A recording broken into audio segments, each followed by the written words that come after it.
means to expose yourself. That's usually considered to be a lewd act, exposing yourself. The swamp is currently on this administration, says Say Sar. I'd like to know how. So anyway, I'm going to go ahead and go straight to the comment section in the box. Tap the screen, get us up to 10,000. You know how the program is read as my YouTube audience begins filtering in. Venezuela are not American citizens. It's just as simple as that, Thomas. That is true. But I guess I want to ask it to you this way, Thomas in particular in the comments. If your mother is Venezuelan, she came to this country 19 years of age or whatever, got her visa or whatever the case may be, whether she's here legally or not. Let's say she stayed and got a green card, or let's say she's here illegally. If she has a child, which would be you, let's say she's here legally. Let's start off legally. We'll go with illegally second. Let's say she's here legally. She has a green card or whatever the case may be. So she's a legal resident in America. If she gives birth to you, year, 2-3 years after being here, are you an American or are you Venezuelan? If you are born here on American soil to a mother that was born in Venezuela, are you I want to hear from you, Thomas, in the comments. Let me know, are you an American or are you Venezuelan? Because I want to know how citizenship for a country is determined. I'm curious because I don't know if are we doing this in different ways for different people? Let me go straight to the box, because that's what is the situation for a lot of the folks in Minnesota, is that a lot of them folks, there's a good percentage of them that were born here in America, yet they're being referred to as Somali. Somebody make it make sense. Or go straight to the box, and we'll start out with Jeremy. Good evening, Jeremy. Welcome to the program. If it brings them up, I don't know. I'm having Wi-Fi trouble. Jeremy, are you there? Yeah, I'm here. Okay, yeah, loud and clear. So we'll start out with Trump's claim that the Somalis in Minnesota are garbage. How do you respond to that question? If your mom is born overseas, but she's here legally and gives birth to you, what do you consider as? Are you an American or are you the country your mom was born in? Well, here's the thing. I don't really care about that too much when it comes to the Somali question, because the Somalis have been teaching their kids, you're not American, you're Somali first. That's matter. What they've been teaching them. Okay. No, it does. It absolutely does. It absolutely does. How? If you were here in this country, you should be a member of this country first. Wherever you choose to live, you should be loyal to that country first. Okay. It's just like, and this is why I don't respect Ben Shapiro, because he's Israel first. He should go to Israel or shut up and call himself an American first. But here's the question I'm at. So if you're born in America, but your mom was from a different country and your mom raised you telling you are not an American, do you take the citizenship of that child away because the mom taught him it properly? Not necessarily, but I would think. But here's what I would say. I think what is a better idea is that if you have allegiance to another country, then you can't serve in our military or serve any kind of political position. How is that determined? How do you determine that someone does not have allegiance to America?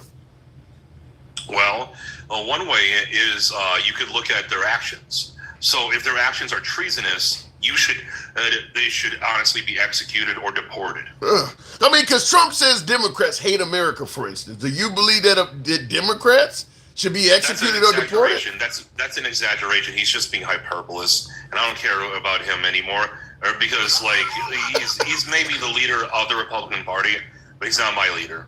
That's okay. You voted the man in office, and I told you I regret my vote. Because he didn't stick to his principles. He didn't stick to what he said he was going to do. Wow.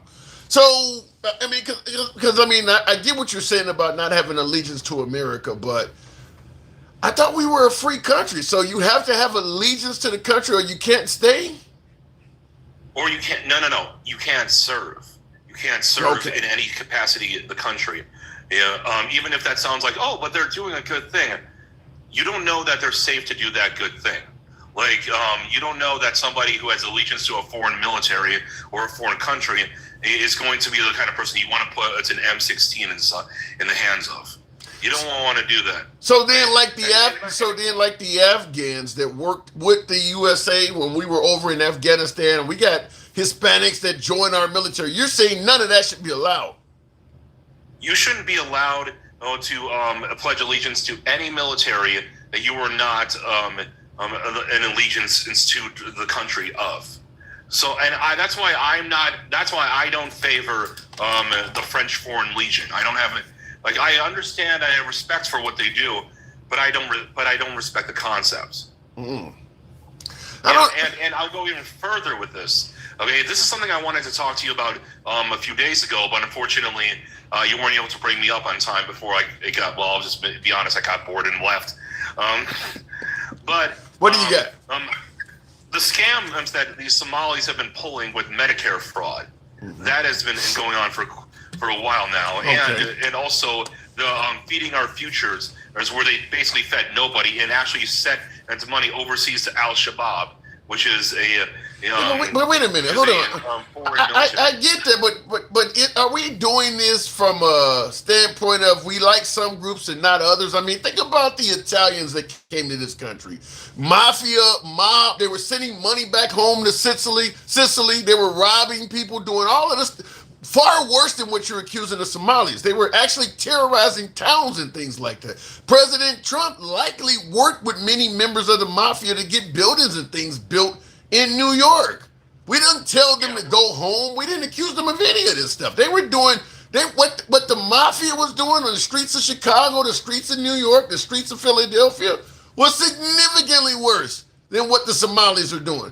Why didn't they get the same? First off, I would have highly objected that claim what you just made, where they said it was worse. I could not think of a worse, more treasonous actions and taking money that's supposed to be going to people like those who are really poor in America and can't afford health care and giving it to a fucking Al Qaeda offshoot. Are you fucking kidding me right now? You're telling me the mafia taking people's lives, innocent shop owners. I would hate to see something happen to your pizza shop. I need 20% of your profits. You come back the next day, your whole store is burned to the ground. What's the difference? You've seen Al Capone. Wait. You've seen people like, hold on. Wait, no. You've seen people like Al Capone line people up and shoot them. What's the difference? Well, wait a minute. Are you telling me that some people will not die because the Medicare is starting to get strained and because as people can't afford it? No. All of a sudden, all these dollars are being diverted away from people who should qualify? I'm trying to figure out what's the difference. Why? Okay, Somalians are scamming folks and sending money back to their country. The mafia treated people like shit in this country, killed people, and sent money back to their country. What's the difference? Well, first off, there are plenty of Somali gangs here anyway who do the exact same thing, so it doesn't really mean much to me. But also, when have I ever defended the mob? No, I'm not asking you personally. I'm saying our country. Our country witnessed the mafia doing all kinds of awful shit, and they didn't tell the Italians to leave. The Somalians do something wrong. The Afghans have one guy doing something wrong, and they suddenly want the whole group of them gone. What's the difference?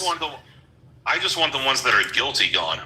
Well, you made it clear you don't agree with the current administration, but the current administration is targeting the whole lot of them.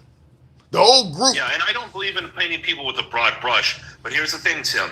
I do believe that it's okay to talk about this as if it is a problem with Somalians, because it is a problem with them. Now, wait. Every one of them?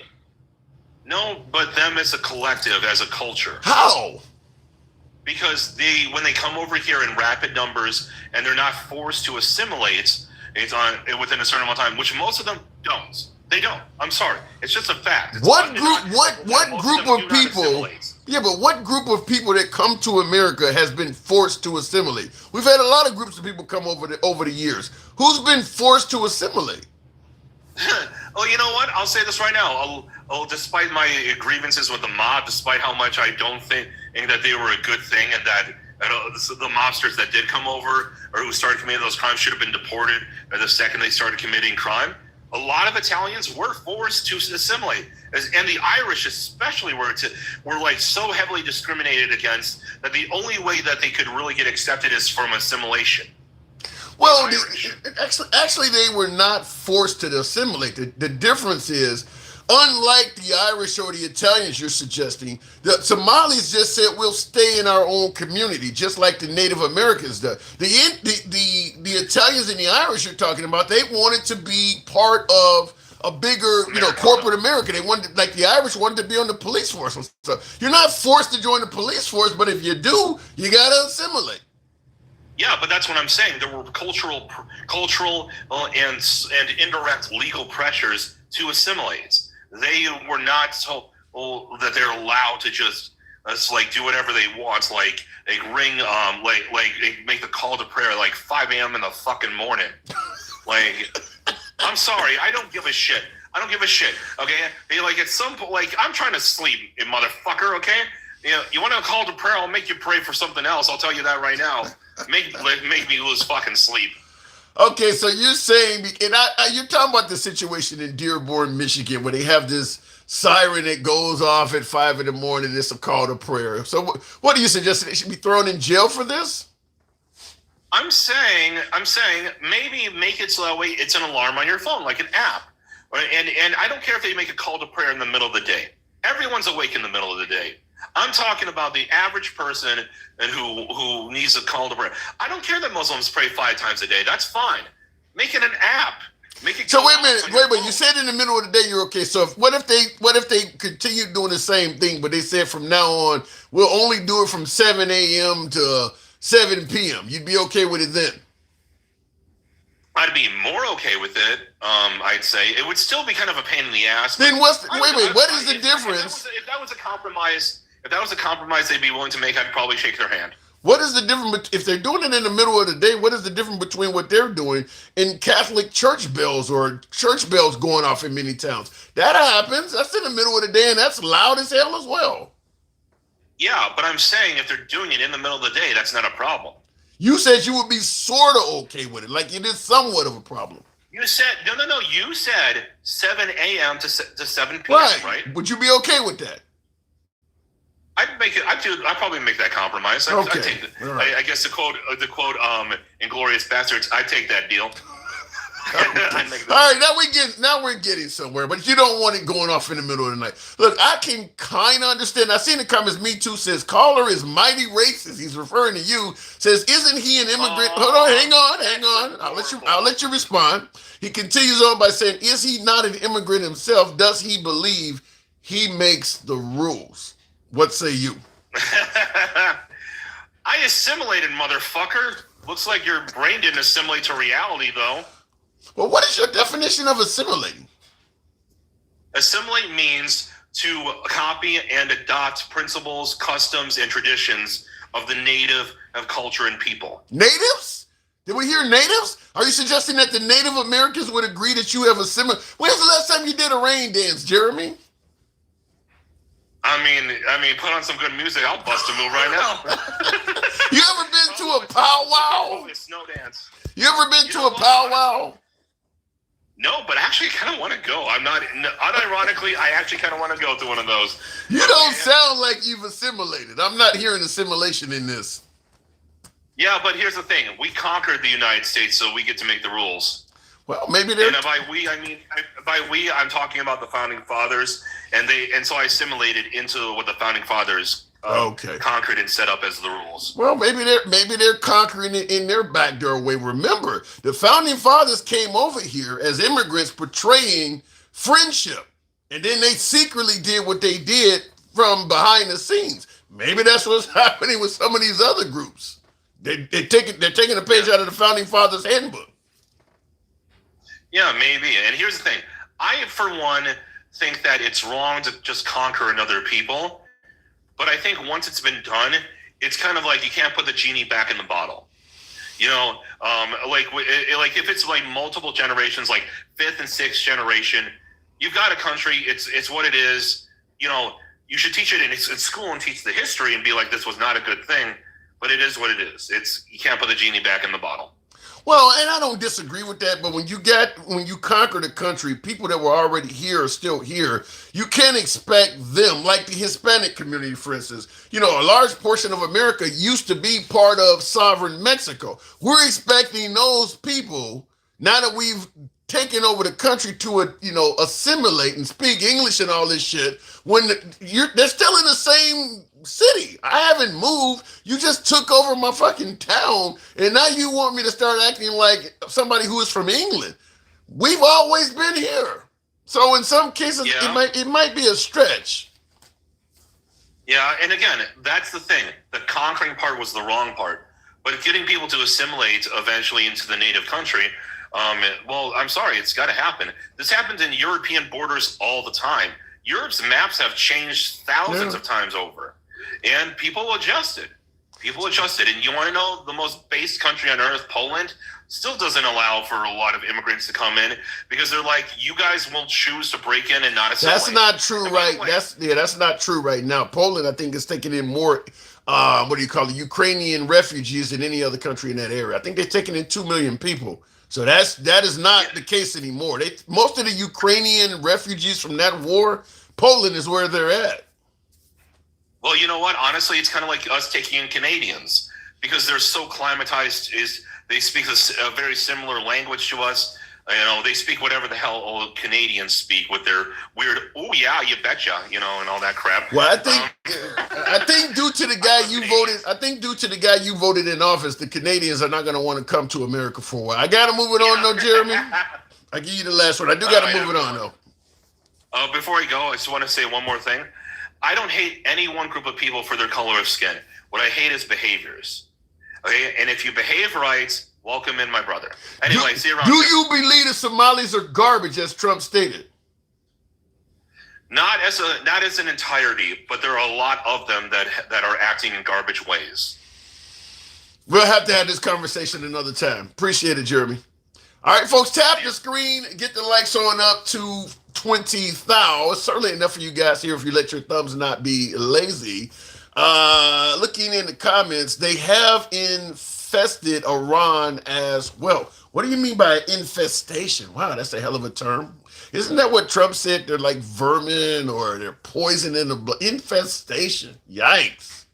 Is that what happened when the natives let the English in the country, the colonizers, the colonists, we infested the new land? Is that wow?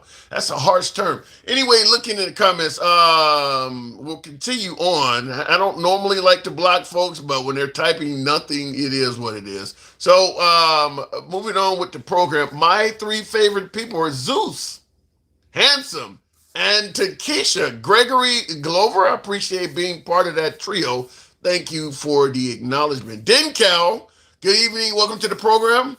Using his logic, does he believe his people are garbage? Probably not, Tony. Probably not. Dencal, good evening.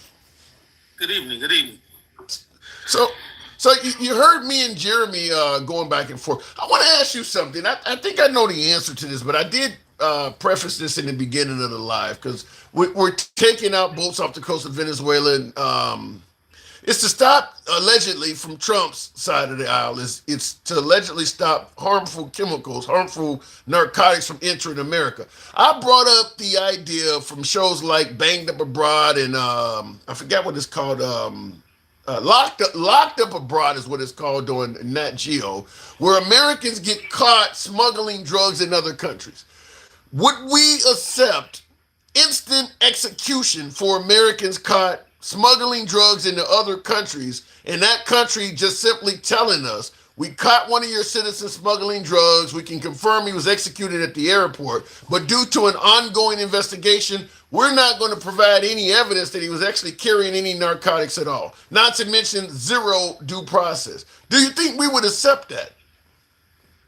No, not at all. Like what he's doing goes against all of the principles of the society that Jeremy is talking about. We supposed to assimilate to. Like we got meth labs in damn trailer parks all around the country right now. None of them are being targeted, by drones or missiles. It doesn't make any sense. We know where the fent is coming from.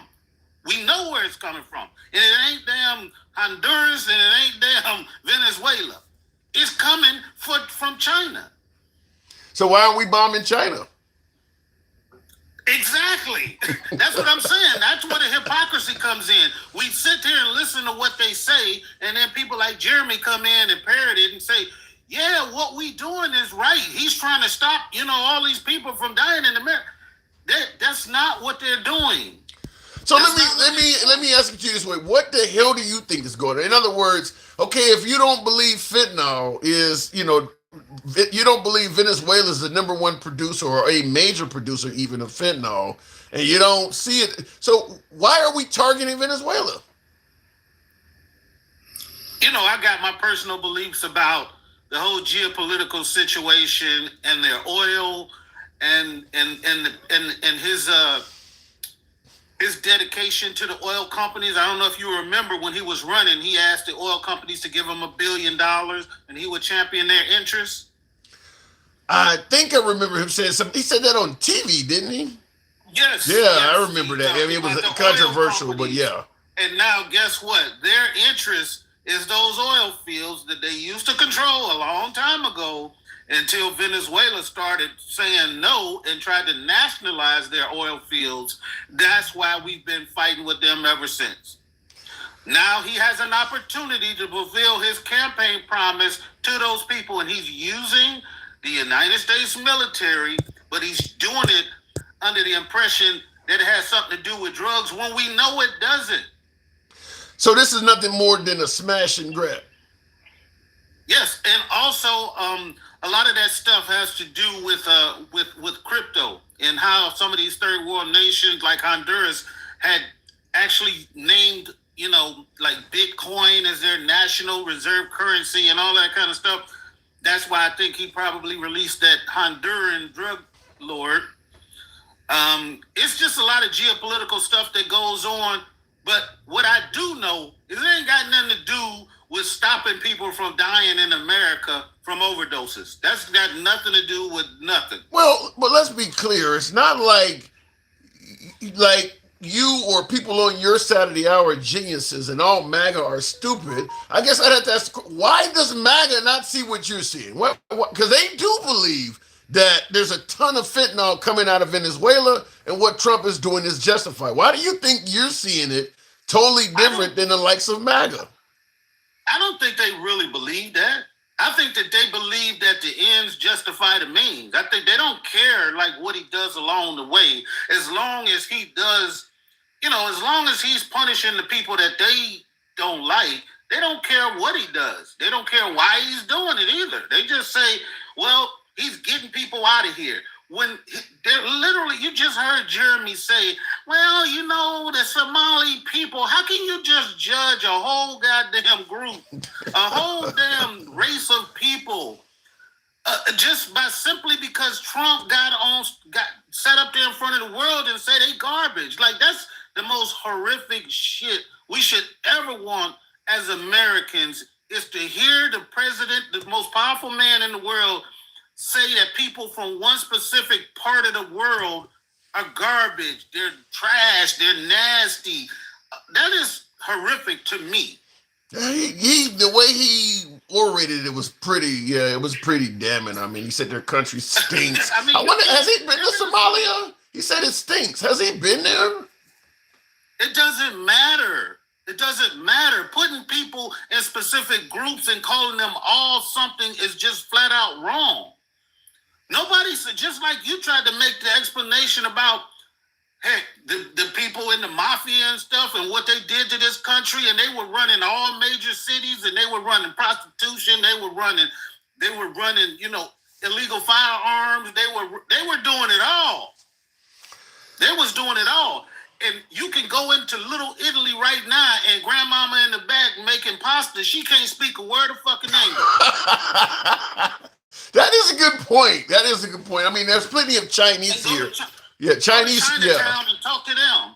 Go to any town, anybody who wants to favor their foreign, their nationalities being Russian or whether it's German, You can have a damn Nigerian restaurant or whatever. You can have these things, and these people come together because they have these certain things, these common bonds between each other, and they're here trying to make a better life for themselves. And then to say that they just came here and all they did was robbed America and they stole, and that's all they here is doing, and that's fucking bullshit, man. Well, I mean, listen, like I said, a hell of a lot of folks on the right believe that the Somalians are indeed draining this country of wealth and committing acts of fraud. I mean, like, my guess is many of them have not been to Minnesota or engaged in any type of interaction with Somalis either, but it wasn't hard to convince them of this. Right, and you could have asked these people a week ago before they heard Trump say that, and you could have said, I mean, we had listened to him say the stuff about the people eating cats and dogs and stuff, and what did it boil down to? Well, there is a couple of them that still do it, but now you ask them, and they have adopted this ideology just like that. Now all Somali people are somehow, Garbage. just out here just scamming and robbing the place. When those people were brought there by the American government, by the governor, to fill those positions in that in those growing industries in that town, because they couldn't get enough of the meth heads in that town to come take those jobs. Well, I know that's the Haitians that they're talking about. What Trump wants all of them folks gone. Yeah, the Haitians. Yeah. Yeah. Live Squad Nation in the comments says, did you see that 10% of Somali's population has been erased in a month? I've not heard that. Based on, how did that happen? Is it deportations? Have you heard anything like that? No, I know they said that they've ramped. The last thing I saw is that they've ramped up. Not in the Somali communities just snatching people up off the street. If you look Somali, they grabbing you, and now they saying they have to walk around with their papers, with their actual visa or their green cards, and they have to be terrified that somebody is coming to get them, and that's just wrong. I don't care who it's against, and the people just like Jeremy and Marguerite, they don't understand that they fucking next. They next on the chopping block. Well, let's be clear. Magariax is still a big fan of Trump, but Jeremy is not. Jeremy said he's not happy with the performance of Trump. Well, if he might not be happy with the performance of Trump, but he still gets up here and parrots the same bullshit every day. Just because you back away. Remember when you were saying a while ago, and a lot of people agree, that down the line in history, it'll be hard to get people to be like, yeah, I was MAGA. Yeah, I think with some of this stuff, it's kind of like a lot of the other groups of hate. People don't want to admit that they want something. Like a good example, there's a lot of people that are still alive from the Martin Luther King era, like spitting on a black girl trying to go to a white school for the first time. They don't want to be identified. I mean, all of them folks are not gone. So yeah, there's a lot of people that have been part of movements that were maybe popular at the time, but now that it's incredibly unpopular, they don't want to be identified. And I got what I used to consider a friend. He's just an acquaintance now, but I keep dialogue with him because I just want to dig into the mind of a damn, MAGA person and see, like, what do they have a limit?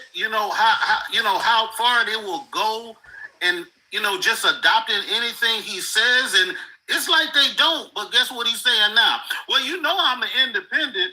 No, you fucking not. Yeah, I don't agree with everything he says, but yeah, you believe you agree with 99%, but that 1% now you ain't down with the crew no more. So in other words, he's MAGA, but doesn't want to confirm that he's MAGA. Minnesota Fishings, where is that? What are you talking about their Live Squad? So I do agree that there could come a time like that if the policies and the mindset of MAGA and Trump become incredibly unpopular in the future, And if the Republican democracy stays the same, many of them will. Certainly having people walk around so fearful they got to carry their passports on them. That ain't going to, yeah, historically, that's not going to be popular. There are going to be people that are probably going to be hesitant to admit they supported ICE doing that to people. So I could see it. I can certainly see that happening. And I don't understand what this talk about. The assimilation. They need to assimilate. They have assimilated to our society. They've come here. They've learned how to drive. They opened up businesses. They engage in public discourse. They are assimilated. Just because they don't become Christians and start talking proper English does not mean they have not assimilated. Well, not assimilating means that they driving on the left side of the road now. That's what they do over in the other country. That's not assimilating. If they decide to just drive without a driver's license, if they decide that that they wanted to start just serving up cats and dogs on the menu in a restaurant, that's not assimilating. No. They are assimilating, just not to their standard. That almost happened to me when I was in Australia. It took me a while to get used to driving on the other side of the road. I really almost had some serious bang-ups because you walk across the street, you're taught to look right or left, then right, and all of that. All that's backwards. I almost got hit by a bus, so I can understand it a little bit. So imagine, they going through the exact same thing in our society. Yeah. But they have learned how to assimilate to the rules and the laws of America. And if what they're saying is right about those Somali scamming people, we know that they've assimilated. Because that's what Americans do. Scam, fucking scam, fucking scam. That's what we do. I don't know about that. I don't know. Oh my God. I don't know. So listen, I was in a live earlier today. And I had a member of Black MAGA. I like to go into MAGA-oriented pages. And member of the Black MAGA side of things, there's still a lot of them out there, and they're still quite happy with Trump. One of the reasons he voted for Trump, he told me, was that Trump has exposed so many people, exposed a lot of corruption. Have you seen any of that? Is that the way you see it? I mean, if exposed corruption means like pardoning people who broke the law and was trying to, assassinate our vice president, or drug kingpins or fraudsters, that stole billions of our tax dollars. If that's what he means, yeah. But as far as draining the swamp, he has dove into the swamp, and he is now the leader of the swamp. He's not exposed. What is he exposing?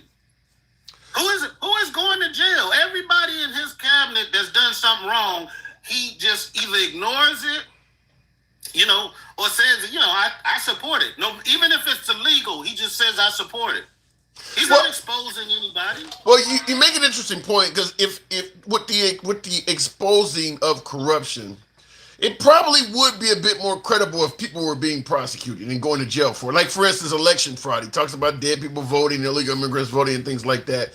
If you have a claim that hundreds, if not thousands, of people are voting illegally, it would help that claim if you were actually prosecuting some of them. I mean, you can't claim 1,000 people done something wrong in this county. You didn't arrest any of them? You haven't brought any of them in? So, but this is what he says.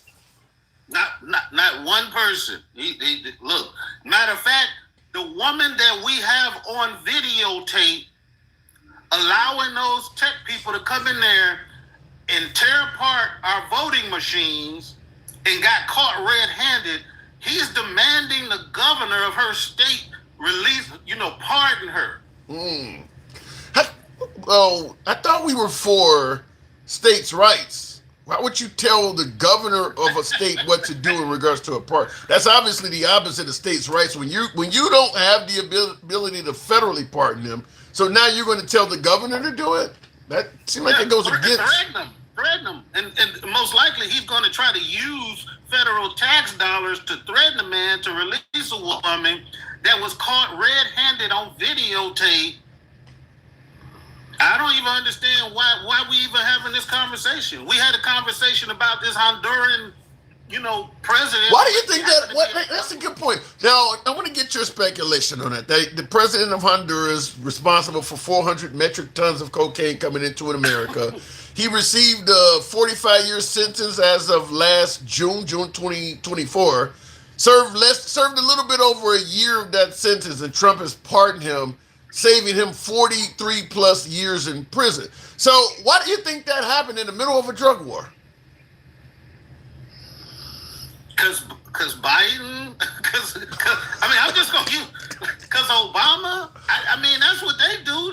There is no rhyme or reason. He gets on there and says somebody told him that Biden did something bad with the Department of Justice, and so therefore he just released the dude. When we got testimony of the people against him that said he would be telling them that he was going to be shoving the dope up Americans' noses.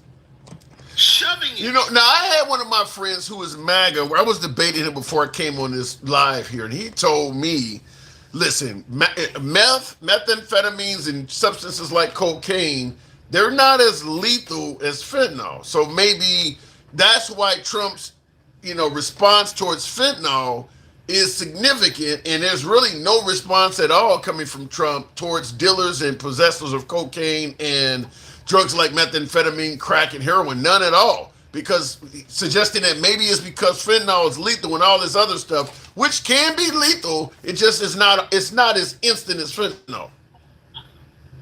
Yeah, if that were his rationale, then we should be dropping bombs on China right now. That's where it's coming from. And a lot of it comes from Canada also, because it comes from China into Canada, then through the border. But instead, we messing with a country that provides maybe less than 10% of the cocaine and probably 0.5% of fentanyl. They just it's just not their thing. No. 10% of the drugs, you get 10% of our military in the region. I got to move it on, Cal, but that is what we're dealing with. Appreciate you coming in, man. Thanks as always. Hey, just one quick thing. Sure. I just wanted to say, as far as this thing with the boats out there in the water. Mm-hmm. Now, Pete Hegseth, they're literally throwing this admiral under the bus by saying, "Well, I was there, but when it happened, it was the fog of war, and then, I had a lot of stuff to do, so I got up and, that is not an excuse for the top law enforcement man in the world. Yes. You can delegate your authority, but you cannot delegate responsibility. If you sitting there and you've given this man the rules of engagement for what's going on, and he does something, you can't just be like, well, I didn't have nothing to do with it. Yes. You are ultimately responsible. When my guys used to mess up, and I'm talking about on the lowest levels of the military, when my guys mess up, guess who got to go stand in front of the man and explain? Yeah. Well, listen, Hegseth is learning a lot from the Trump administration. So the guy's a quick learner, man. The guy's a quick learner. I got to go. All right. All right, man. Appreciate it, Cal. Real quick, thanks. Certainly friend of the program. Shout out to your live squad nation. Is that say Cowboy Baby? Thank you guys both for supporting the program. Cowboy Baby Yoda. That's a hell of a name there. Thank you for your support, and certainly Live Squad Nation. What we're also talking about, yeah, you're right, Arlita. Trump said he didn't know anything about it. I mentioned that earlier. That's Trump's go-to response for anything that looks like it might be troubling, that may be troubling for him, whether we're talking all the way back from David Duke, Nick Fuentes, Stormy Daniels. I don't know him. It's kind of like a repeat of the old song by Shaggy. It wasn't me. I don't know him. I mean, that's kind of what he often says anytime something is going on that may not be beneficial to him or his administration. I didn't know it. I mean, even this Honduran president that he just pardoned. responsible for 400 metric tons of cocaine coming into America. When he was questioned on it, well, I really didn't know who he was.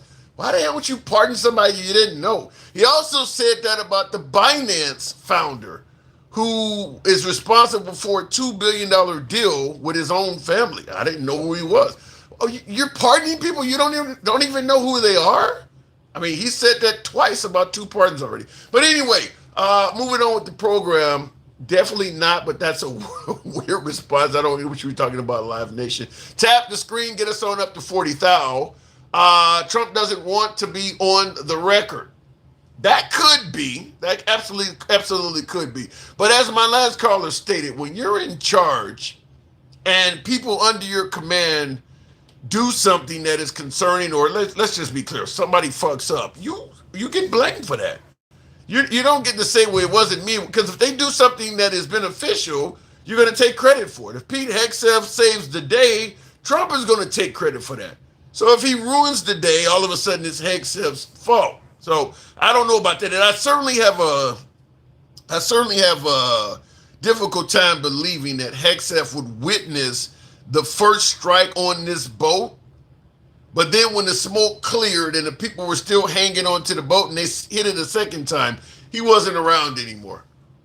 If you watch something being destroyed in front of your face and it goes up into a flash of light and a bunch of smoke, you're going to stay there and see what's left behind that thread. This was the very first strike. This is the very first boat that was targeted. So you're there to watch the boat get blown up. But before the smoke clears to make sure the boat is actually decimated, you didn't hang around for that. That's hard to believe. I just want to say, I'm not saying it may not be true.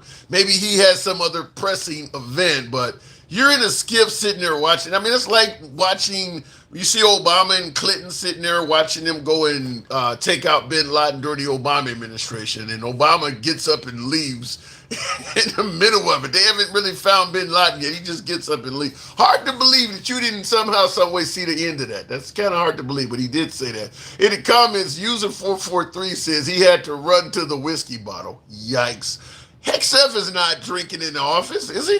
Where are you getting that from? You guys are calling him Whiskey Pete and Hennessy Hegseth and all this other stuff. Where are you getting that from? Let me go back to the box. Thank you guys that are tapping the screen. Get the likes on up. James Harper, good afternoon. How many drug smuggling boats have 11 people on them? Where's the room for drugs? That's an interesting question. He said, how many drug smuggling boats would have? That is an interesting point. Why would you have 11 people on a boat moving narcotics? You don't need that much manpower. Why would you have them all on there? James Harper, good afternoon. What's going on, Tom? Not much at all. Good to have you back on. We're also going back into the notion of Trump calling Somalis in Minnesota garbage, suggesting that they're committing widespread acts of fraud. They're a leech on the system. I think Kristi Noem called them leeches. Why do you think they're so gung-ho on this? I mean, this is a small population. Really, when you think about it, why do you think they're so gung-ho on the Somalis like this? Are they really that much of a leech on the state of Minnesota? No, there's just a new scapegoat. Scapegoat for who? Scapegoat for Trump to say things aren't going right because of these people. So are we under the impression that if you get rid of all the Somalis, the state of Minnesota would suddenly be much better off financially? That's the bullshit he's spreading. You think people buying it? MAGA's buying it. I don't know. I mean, well, listen, I haven't heard a lot of MAGA state that they have a big problem with this, but then again, I have had some folks say that they don't agree with them calling them garbage, though. But how about the claim that they are not assimilating? They're not getting jobs. They're not getting off welfare. They're receiving SNAP and benefits. They're not even, the biggest recipient is rural white people. Why do MAGA not get that in their head? Like, all these minorities are not just sitting there on the system, just leeching off the system. A lot of them have jobs. It's usually the jobs that regular Americans don't want. I believe Trump, if I'm correct, I'd have to look it up, but I thought he said like 80% of them were on the government dough. Yeah, he always exaggerates. I guarantee you, it's not even 10% of what he said. Yeah, I think he said like 80%, which is a astoundingly high number. Now, when you mention, and I believe that is somewhat correct, that a large portion of Americans that are on the door are whites in rural America. Now I'm And watching. they're usually and whenever you look at a news report about like a scamming ring or something like that gets blown up, who's the majority that you see in that scamming ring? I'm not aware of that. You suggested that it's usually whites. Yes, it usually is. Okay, I can't. Like if you pull up on your thing right now, if you just put in either like welfare or Medicaid scam ring busted, and then it'll show you the mug shots. They'll be 90% white. I'm actually interested, so I'm gonna put in. I'm actually going to type it as you said. Medicaid. What did you say? Scam ring busted. I'm just going to see what comes up. It's either scam or fraud. Okay, well, we'll try scam ring busted first, and I'm going to see what comes up. I'm just going to click on images so I can get pictures. There's a black guy. The first guy is black, but there's an ample amount of. Guy, but who's the majority that you see right now? Yeah, there's both. There is both. I see a group of blacks. I see groups of whites. I don't see groups of. I don't know if I'm looking at any groups of Somalians though. You don't see Somalis, you don't see Mexicans, you don't see Cubans, you don't see none of these minority immigrants. It's usually homegrown white people, and it's usually like in rural areas. Yeah, like this couple here. This is a $1.5 million Medicaid fraud scheme. It says so. I don't know. Are they white? Are they? Well, she certainly is a white woman. I don't know if he could be Hispanic. I don't know, but. Yeah, I guess you're kind of right. It ain't just it certainly is not just all people of color. That's absolutely true. Right. And then to your question about that whole like drug boats, if we would be okay with that, no. If we sat there and saw Americans getting slaughtered left and right, that would be justification enough to either do a strike or to call for a vote of war. Wait a minute. So you're saying that if Americans caught smuggling drugs into, let's say, Thailand or Cambodia or even into Mexico. If they tried to make up the excuse saying like, oh, we killed all these Americans because we think they had drugs and stuff like that, the first thing we say is, where's your proof? And when you don't present the proof, then it becomes an issue. That was one of the reasons why we joined World War I, because they were blowing up American boats and didn't have any thing. They just accused them of smuggling weapons and things like that and helping the enemy, and then we jumped into it. So what happens though if President Trump is indeed doing this based on information he's receiving from clandestine investigations, and he later proves that every one of these boats did indeed contain, harmful narcotics? If he had the proof, do you not think he would have had that proof like right there blown up? Just like, remember, he had proof of Ilmar Abrego Garcia being MS-13. What did he do? He showed a picture of it. He had a picture like saying, hey, look, here it is right here. I don't know if he ever proved that Kilmar Abrego Garcia was MS-13 or not. But he had so-called physical evidence, and he showed it immediately. He didn't say, oh, it's kind of classified and we got to wait till everything's over. No, he immediately came out and say, hey, look, this proves my point. Yeah, but the claim is that when you're talking about taking out drug vessels, they may have informants and things like that are telling us who these people are, and we're using that as information to target them. And by telling us what's on the boat or who's on the boat, it might blow open the investigation and cause snitches to be placed in harm's way. That's what they're claiming. That's another lie, because what the Coast Guard usually does is they seize the boats and then they take all that evidence, and then they also try to figure out, okay, who sent you, who's the one that's financing all this, and then they go for there. I mean, to all the people that keep bringing up Obama and them damn drone strikes, you're confusing collateral damage with intentional strikes on targets that don't have there's no proof that anything's going on with them. I don't know if Obama droning at American was collateral damage. I thought that was intentional. That was like a lot of those strikes. It was off of information that they actually like was going for a specific target, and people around there got killed. It wasn't that he was just immediately just, oh, there's some random people, let's go hit there. No, there was a target in the area, and there were civilians around, and they deemed that that opportunity could not be missed. And I see in the comments, Fox Loves You says that hat makes me want to throw up. It says, what? When are you guys going to learn? So I suppose she's telling me that the MAGA hat is making her want to vomit. Does the MAGA hat make you want to vomit there, James? Tim, I've been actually defending you on TikTok because people keep asking is the handsome liberal MAGA, and it's like, no, he's not MAGA. He just talks to MAGA. I enjoy talking to MAGA. I'm always respectful. I love talking to my MAGA viewers, but I get accused of being MAGA every fucking show. Every show I'm MAGA in hiding. I'm a coon. I had people just posting a few minutes ago actual emojis that had a raccoon on it. I have never seen that before. I'm learning things, but they actually sent me little cute raccoons. I don't know why they do this. We're just having a conversation. Let me ask you, though, what do you think of a black man that supports President Trump?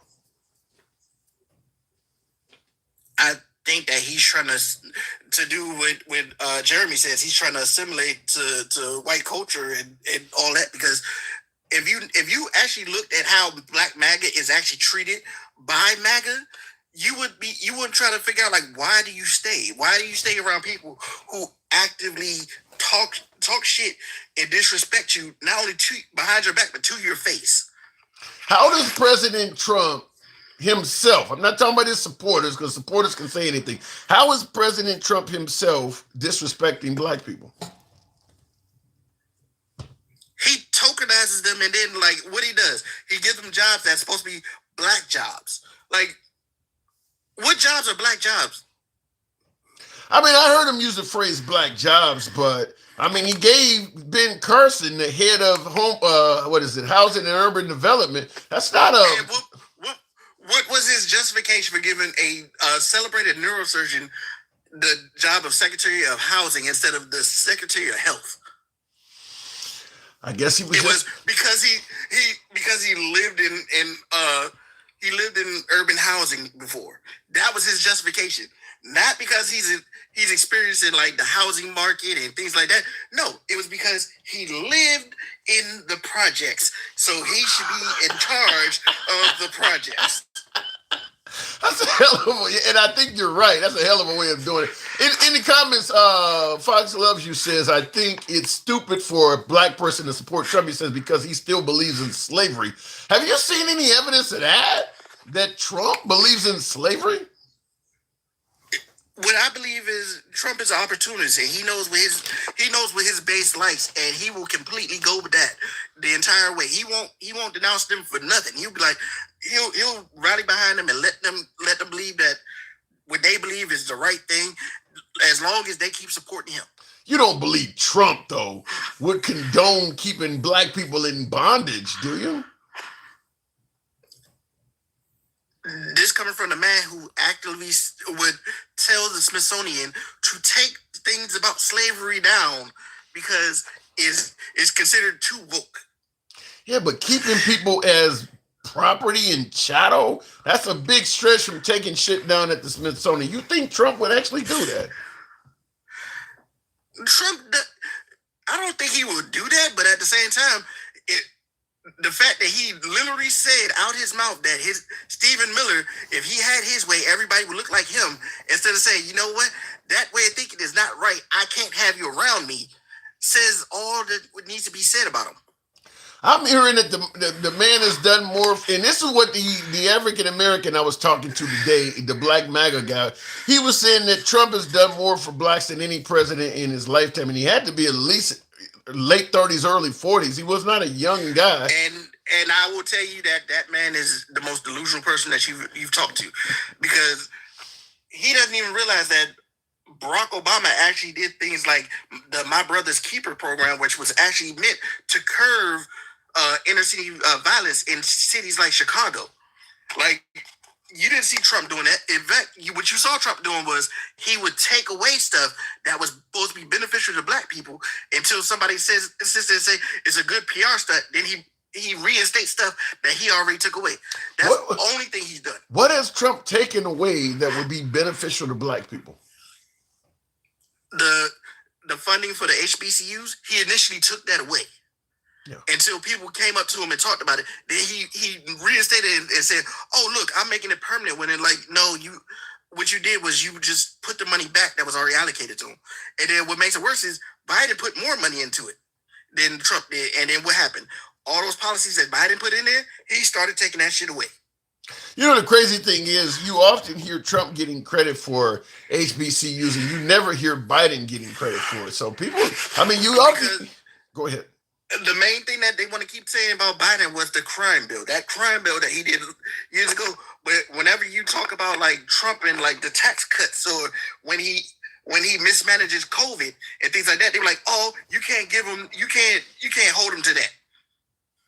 But what about folks who claim that it is the Democrats that is somewhat discriminatory or, I mean, almost like enslaving types towards blacks? Like, for instance, in the comments, Don Trump 2028, I guess he's suggesting that there's another Trump term coming up in the future. He says, "Who will work our fields? Democrats." Does that sound familiar? So he's saying that the Democrat Party is the one that wants blacks working fields and doing these menial jobs, not the Republican Party. I mean, a lot of folks say that. You're on a Democrat plantation and all that. That comes from the people whose actual president said that immigrants were taking black jobs, and the only jobs that immigrants were doing was working fields and doing construction and things like that.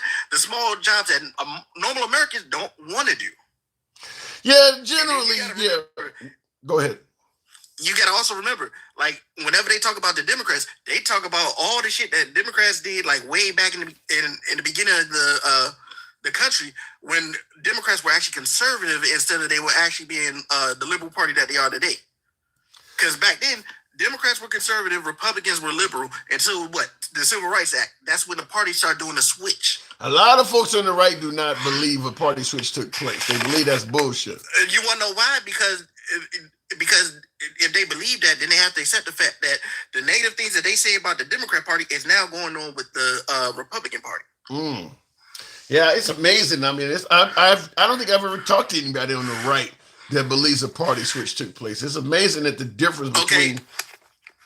But which party did they say started the whole the Dixiecrats and things like that? They started it, right? But who's the one waving the Confederate flags and all that now? Is it the Democrats or is it the Republicans? That's the Republican. And that's a really good point, is that the Democrats were the party of the Confederate South and slavery, and all of a sudden now the Republicans are adopting their flags and, you know, talking about protecting the monuments and things like that. That would not make sense to just all of a sudden defend your enemies. Every time you see those Republican and MAGA protests, what flag do you see waving right alongside them? You see them Nazi flags, you see Confederate flags with them. You don't see that with the Democrats, because why? They always talk about, oh, you guys are the party of the LGBTQ and things like that now. I don't know I don't agree that you see the Nazi flag. I mean, you go to a Republican gathering, you'll see Confederate flags. I don't know about the Nazi flag. Now, you will see Nazi and Confederate flags flown together in some places, but you don't normally see, if you go to a Republican gathering, you don't normally see Nazis there. No, you actually see both. Like I've seen them on, like, you can actually Google it right now. You can see like Nazi MAGA, and you'll see, and there'll be images of them waving. They'll have the Trump flag, and then you'll see like the Nazi flag, and you never see them like boot them people out or anything like that. No, they let them go.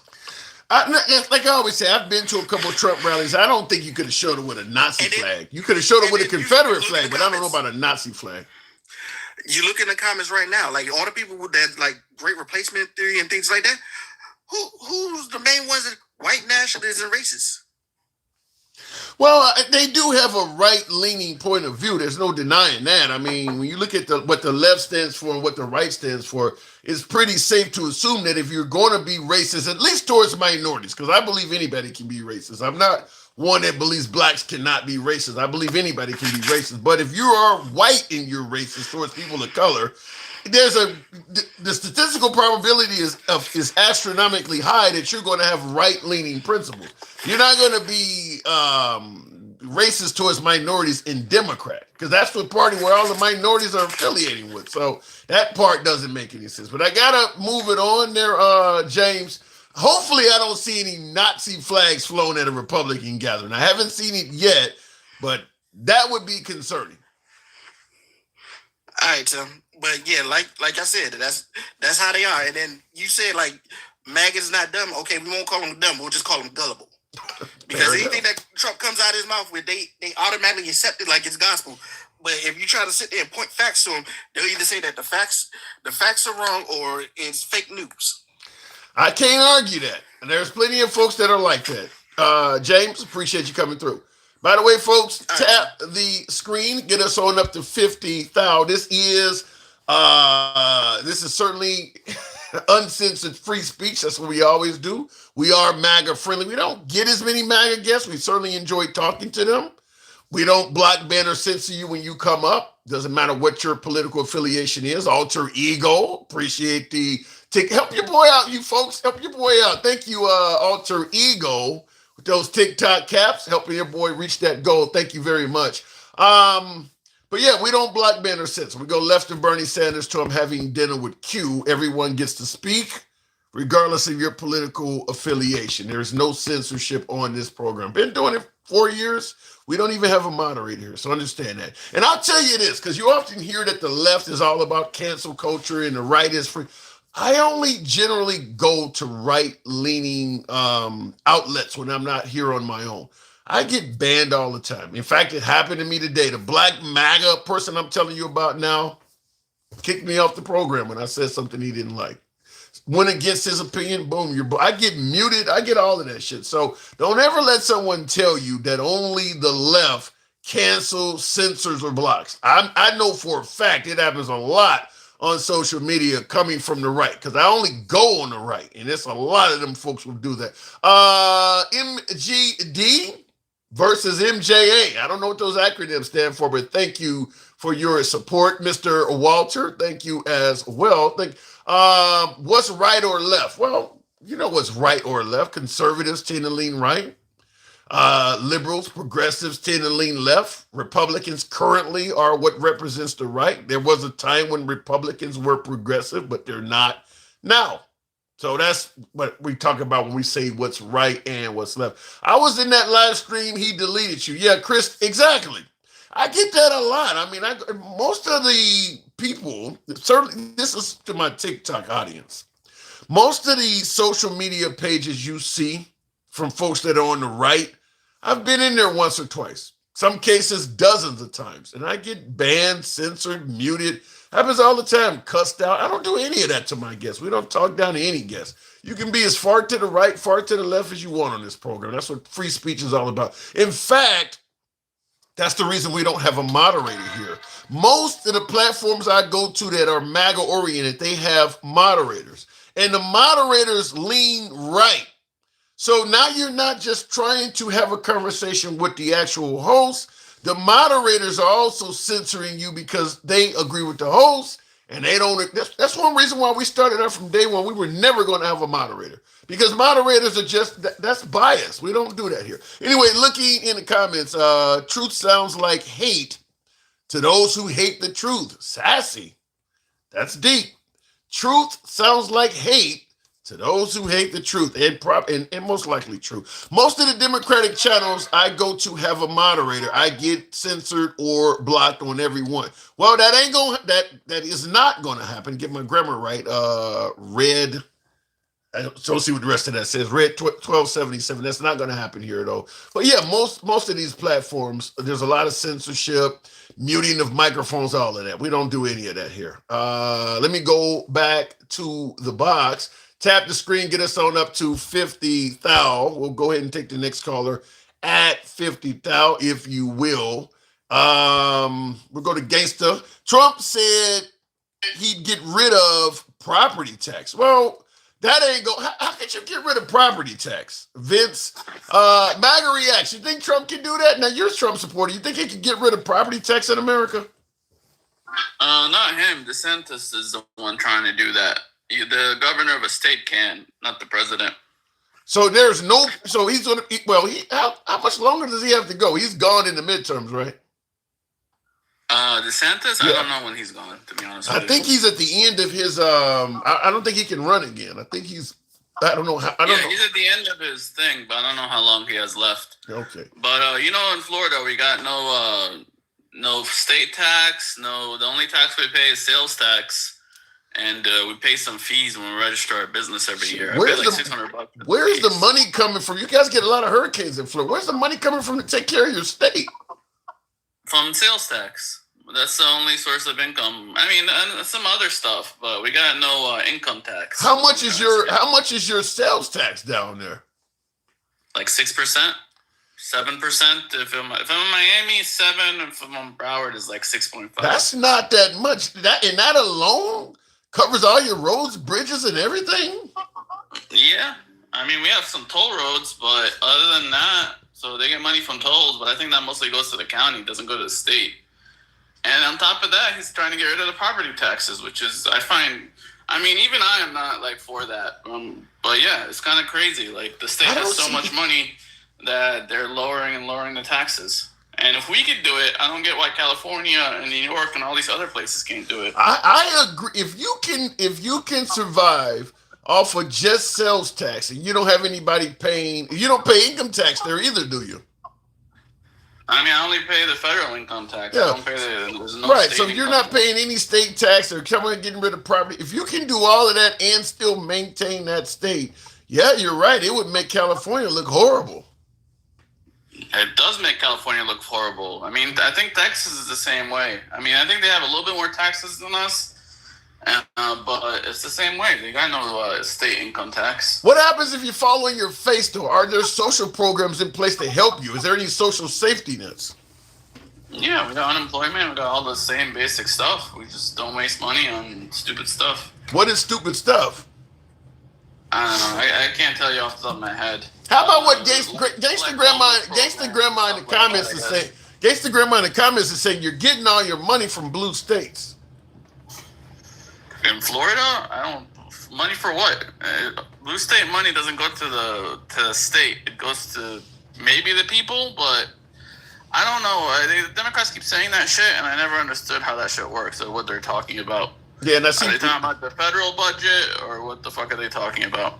I don't know, because I seen the comments. Rooster says, "Bro, just believe what he said." No, I didn't believe it. I'm questioning the logic. I don't see how that's possible. Your state could alleviate all these taxes and still function efficiently. I'd be curious. Something has to be missing in your state.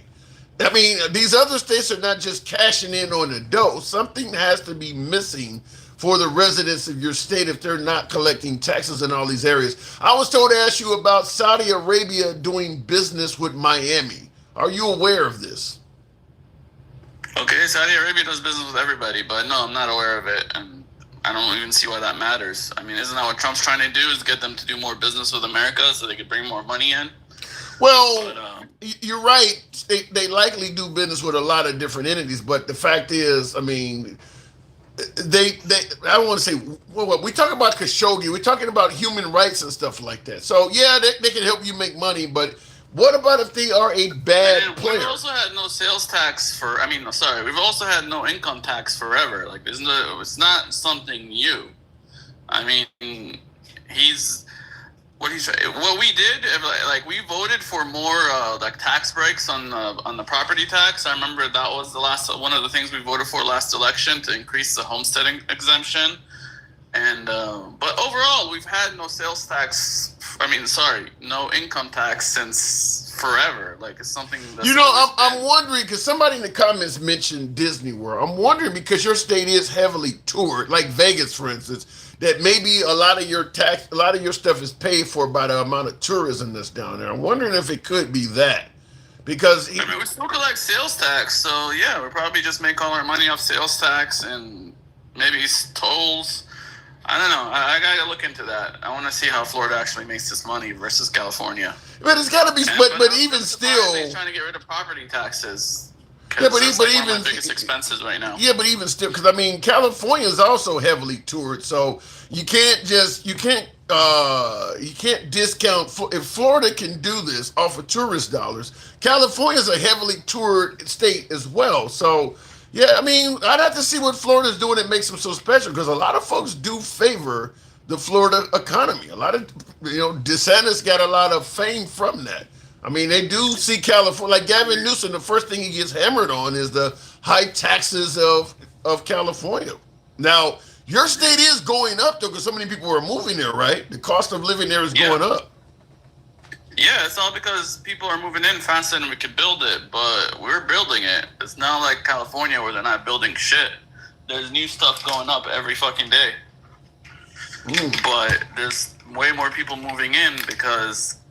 California. I think California and New York does it on purpose because they're getting rid of all their right-wing people, and the people who are staying they're never gonna stop voting for them. I gotta tell you, MAGA, I think with what Trump is doing to the Cubans and Haitians and all, you guys may be getting rid of some right-wing people soon too.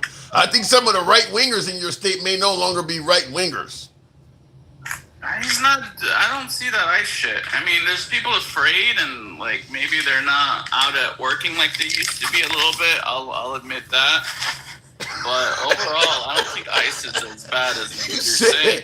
Plus, like I keep saying, his numbers are not that good. His deportation numbers are nothing to fucking brag about. But they're you just same or even less than Biden.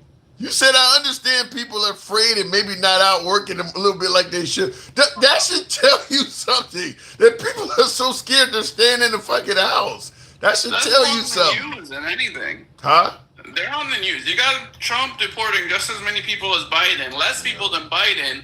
Yet the news is blowing it up so much that it's got people scared. You really think that the Biden deportations and the Trump deportations are similar? Biden is still above. Biden still has more. Biden's best year is still better than Trump's current year. Where was Biden deportations taking place at?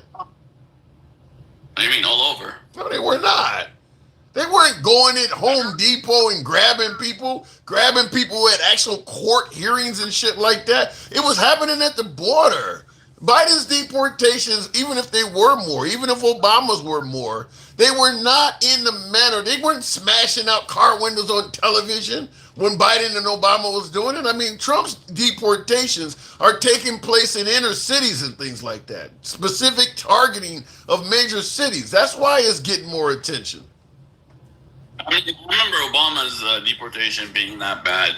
I don't know about Biden because they were never covered by the news. How can I tell you yes or no if it was never on the news like it is with fucking Trump? Too busy there was covering. never an app that fucking chased the ICE around and reported ICE's position and put it on YouTube and stuff. You were too busy covering him falling off his bike to actually tell people the actual news. That's nothing I can say about that.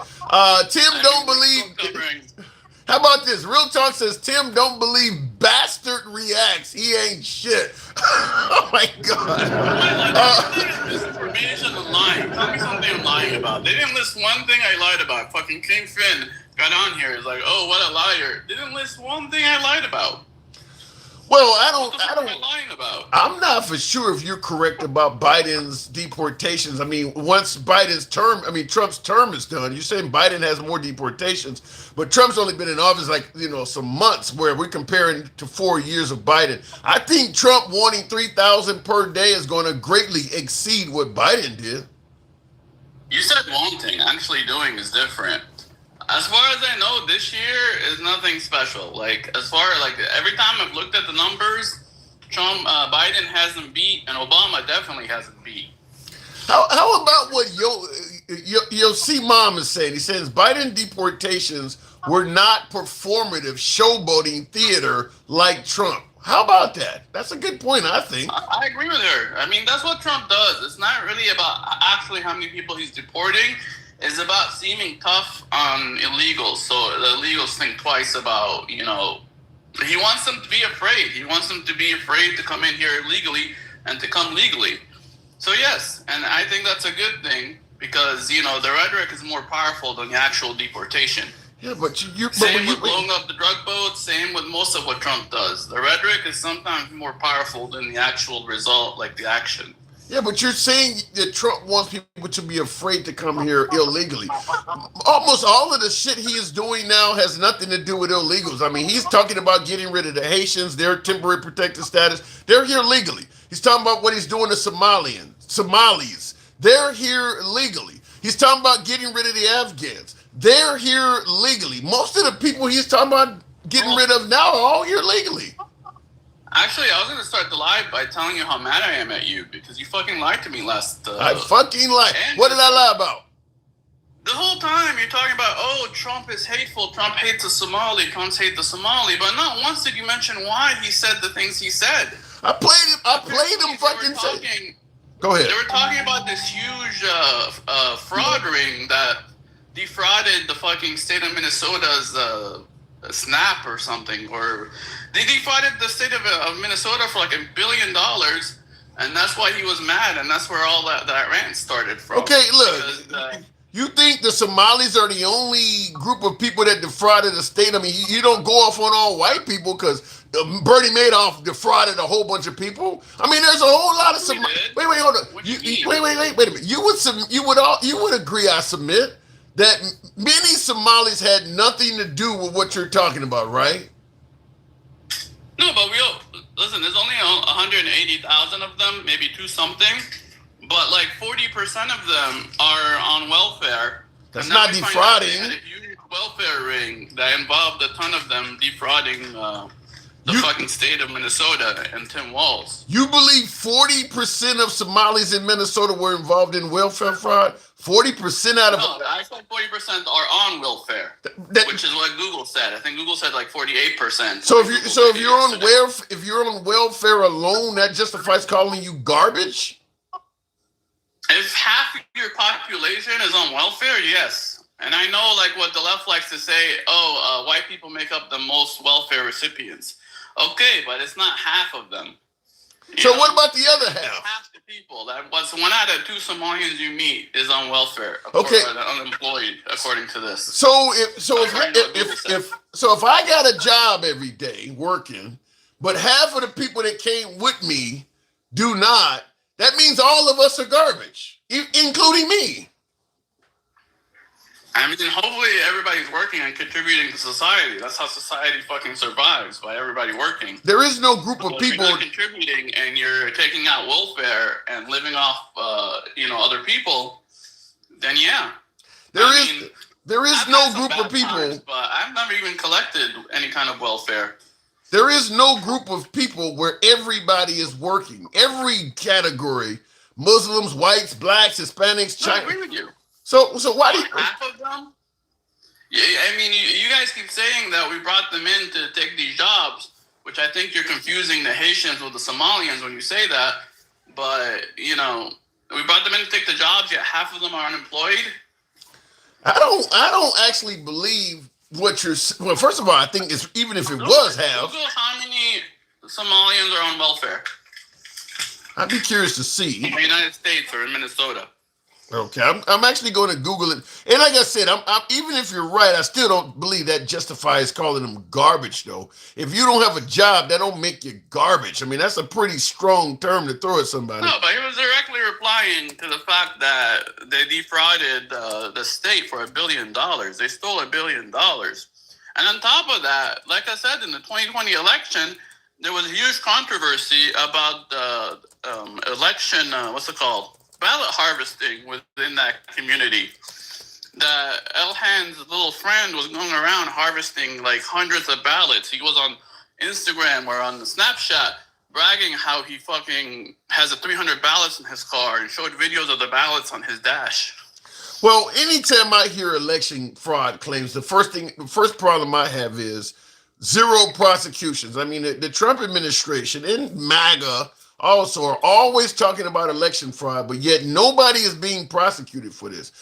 I'm not saying that in a country of 300 plus million people that election fraud does not happen, But it's pretty clear that your side of the aisle makes up a lot of this stuff. I mean, you had no names at all. Nobody's getting prosecuted. I mean, Trump said Because that you when gotta look into it.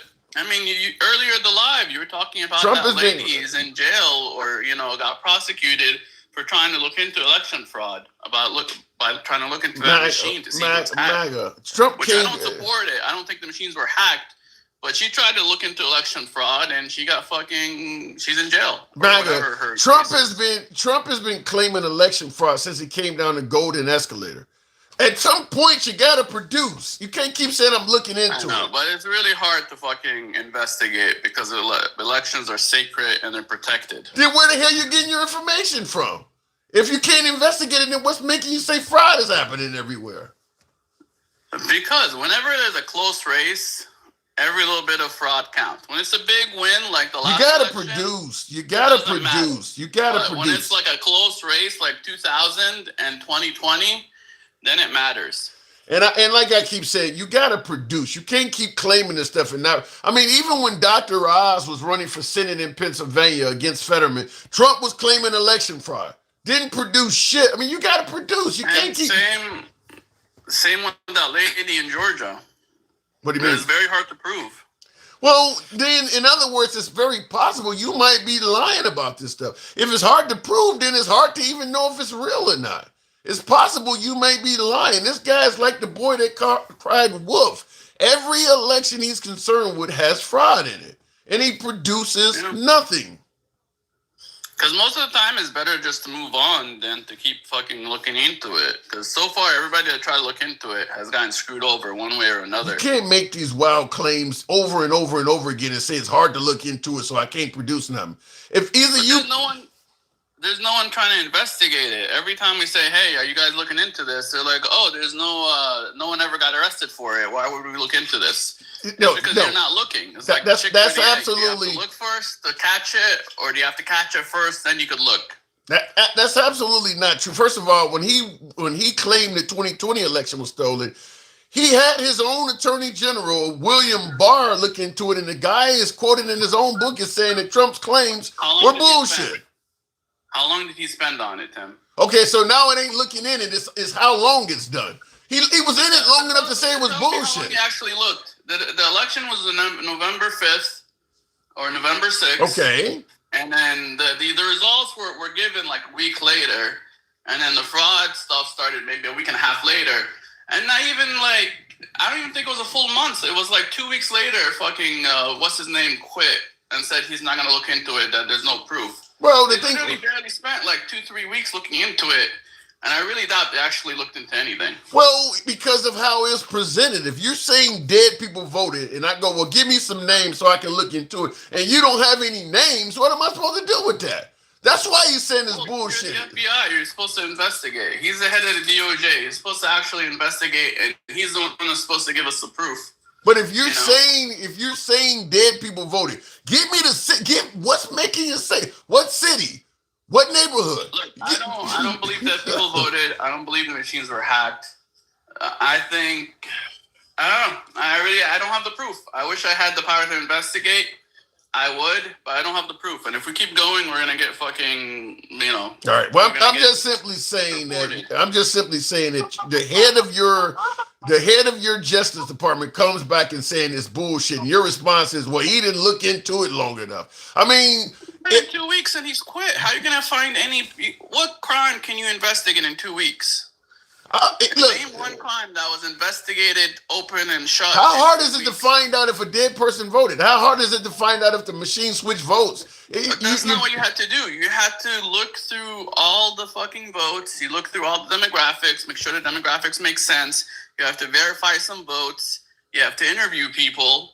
You have to do a lot of work to do a legit investigation. It's never going to be like if you told me you spent 2 weeks on any investigation, even if it's a whole month on any investigation, I'm gonna tell you to fuck off. You're lying, or you didn't fucking do your job. Right. And then after that, Because a what you're political doing, fucking red pill. the Like, reason you it's did it. taking so long to do it, based on your statement, is because I'm gonna give you a bunch of ways a person could cheat, and I want you to do an investigation to see if any of that happened. That's why it should take longer than 2 weeks, because I'm not going to really give you any information that directs you anywhere. I'm just going to tell you dead people voted, the machine. I'm going to give you a bunch of ways that it could have happened, and your job is to go investigate and see if any of that happened and come back to me with something. That's why it should take longer than 2 weeks, because you're not presenting any real data. You're actually giving him ghost stories. That, Tim. It's the FBI job to look into it. It ain't their job to investigate claims that have no merit to them. And the worst part is, obviously Biden was in charge, and on top of that, he's not in charge. Biden wasn't in charge. Trump. I'm talking about after January, like. It would take more than fucking even 2 months to look into it. No, it doesn't. Not if you. It doesn't. No. If you tell me dead people voted, it doesn't take 2 months to find out if at least one person that was deceased voted. It doesn't take 2 months to come up with that when I got the entire weight of the feds behind me. That's not what I'm trying to prove. What I'm trying to do is look through the entire election. No, you're not. Georgia and Pennsylvania, and see if there's any fraud. I didn't say any of that shit that you're claiming I'm saying. No. I didn't say that people voted. I didn't say the machines were hacked. I don't know what happened. It could be that the election was 100% legit, but I want the fucking. I think you are saying what you don't realize you're saying, which is I'm going to claim election fraud, and you, as my attorney general, your job is to go out and find if any of what I'm claiming is true and bring it back to me. I'm going to say that dead people voted. I need you to go check the entire rolls and make sure every vote that came in came from a live person. I don't have any real names. I just want you to chase down my claims and verify if any of this happened. That's why it takes longer than 2 weeks. It's because it ain't based on anything for real. It's just based on ways that maybe cheating could happen. It's based on how close the election was. It's based on the fact that 12,000 votes decided the winner in Georgia and 10,000 in Arizona. It just had to be looked into. I don't have any proof. I don't have anything solid. All the little smoking guns that were available are not even available anymore because it's been 5 years. I don't even remember half of them. But it needed to be looked into because it was a close fucking election. What I would rather look into all these automatic recounts. A recount is not what we need. We need automatic vote verification. But why not complain that the election was close? When you start making specific claims, dead people voted. When you make specific claims, you got to back that up. He didn't say the election was close, so I'm concerned. He said I won by a landslide and Dominion switched votes or did. You got to back that shit up. He don't have any evidence to that stuff. Yeah, I mean, I'm saying this off what I saw. I don't care what Trump actually said, but Trump was a little desperate and he was grasping the straws, which I think was a big mistake. Desperate and grasping the straws. And January 6th was a big mistake. Because what did January 6th do? It shut down any fucking if there was an investigation, January 6th ended it and ended any possibility of a legitimate investigation into the election. I think you're kind of when you say he was. That was the end of it. When you say he was election fraud, that's the end. If you fucking even mention election fraud, you're a pariah. I think when you said he was desperate and grasping at straws, that's a synonym for lying. Maybe he thought he won fine. So because I think I won, I'm going to start specifying every way possible somebody could cheat, and I'm going to claim that actually happened. That's grasping at straws, a.k.a. lying. Yeah. I got to move it on. Thank you, man. Anytime. Tap the screen, folks. Get the likes on up to 60,000, if you will. Georgia and other states recounted several times. That is true. But still no evidence of voter fraud. That is 100% true. Arizona recounted many times. I believe Michigan. And what I said in regards to that is President Trump was not looking to prove fraud. Trump was looking to win, period. He was not looking to make sure the elections were held fairly because there's a couple things happened. He sued Pennsylvania, claiming that their COVID mail-in changes were a product of what could lead to fraud. They sued Pennsylvania to stop them from changing the way you could mail in vote because Pennsylvania said they were doing that because of the pandemic. Montana, the governor of Montana was on This Week with George Stephanopoulos during that time. who and the governor was a Democrat at the time, stated, "We made the same change that Pennsylvania made, but because Trump won Montana, they're not suing us. If you're claiming that what Pennsylvania did can create fraud, why aren't you going after the state you won in?" President Trump was losing in North Carolina right up to the 2020 election. Biden was winning. Biden ended up losing North Carolina, which was a red state, to Trump, but Biden was winning right up until a week or two before the election. During that time, Trump was claiming there was widespread fraud in North Carolina. Once he won North Carolina, you never heard him complain about fraud in that state ever again. Even though he is now on record as saying, maybe my votes came in by way of fraud. He wasn't interested in trying to make sure the election was held fairly. He was trying to win. No fraud in Texas, Florida, but there's plenty of it in Arizona and small states like Wisconsin. Huh? We're not going to investigate what's going on in Texas whatsoever. Just trying to win. If there's fraud in the state that gave me their electoral college votes, I'm not concerned with that state. I'm only concerned with the states where I lost. So, hey, listen, at the end of the day, like I said, he basically threw a bunch of shit against the wall and was hoping that some of it would stick through Barr or the courts or somebody he could get to actually rule in favor of some of that stuff. He failed. And he's on the record as losing the 2020 election. And that's not going to change. History will judge that Trump lost the 2020 election and made every possible attempt to take it. 2,000 Mules, I saw that come up in the comments many times.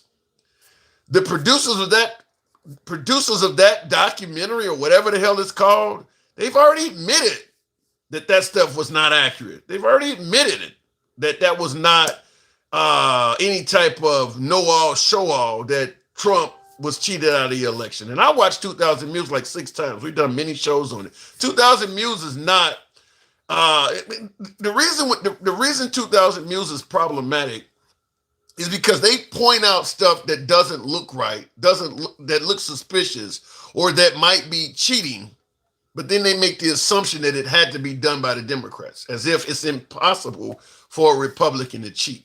They talk about stuffing ballots or people driving past mailboxes all times of the night and things like that. How do you know the person driving past that mailbox is not putting Republican votes in there? Well, we just believe Republicans are honest and Democrats cheat. That's not, you can't go to court with no shit like that. You got to prove what's on the ballot. You can show somebody showing up and stuffing a mailbox all night long. You don't have any actual evidence of what's on the paperwork going in that mailbox. You can't assume that it's all for the Democrats. So it is what it is. Anyway, looking in the comments, you're saying it like he created. I don't know. Just imagine this guy drawn in boondocks. His poor handling of COVID. Yes, can you read? I can read that. Let me go back to the box. Tap the screen. Get us on up over the 65,000 hump, if you will. We'll continue on with the show. I don't know what I'm looking at here, but we'll go to Boost. What does that say? Boost Brave. Good afternoon. Welcome to the program. Always comes back with purple knees after visiting Putin. MAGA Slayer. I don't know what that means. I'm going to leave that alone. Oh, my God. Jesus. Come back with purple knees, huh? Yikes. Young Zell. Tap the screen. You suck and falling with grave sickness. Me too. Okay, Young Zell, good evening. Good evening, my man. Good evening, Good man. to have you. Thanks for having me up real quick. I appreciate you. Fair enough. What inspired you to come on? What inspired me to come on is hearing the young gentleman before talking about assimilation. You know, those old dog whistles they like to throw out there. But the funny thing about it is whenever they're talking about assimilating, it seems that they're always pointing out what brown countries do and things of that nature, but they're never speaking of those other countries that come over here and they don't assimilate at all into the form of abiding by American traditions and things that we do as Americans. So wait a minute. So you're suggesting that if you bring up that immigrants from certain groups come to America and they do not assimilate, that is a dog whistle of sorts. Explain. I believe so because a lot of these people that come over here speak better English than me a lot of times. And so it can't be about English a lot of times, or they may have an accent or look differently.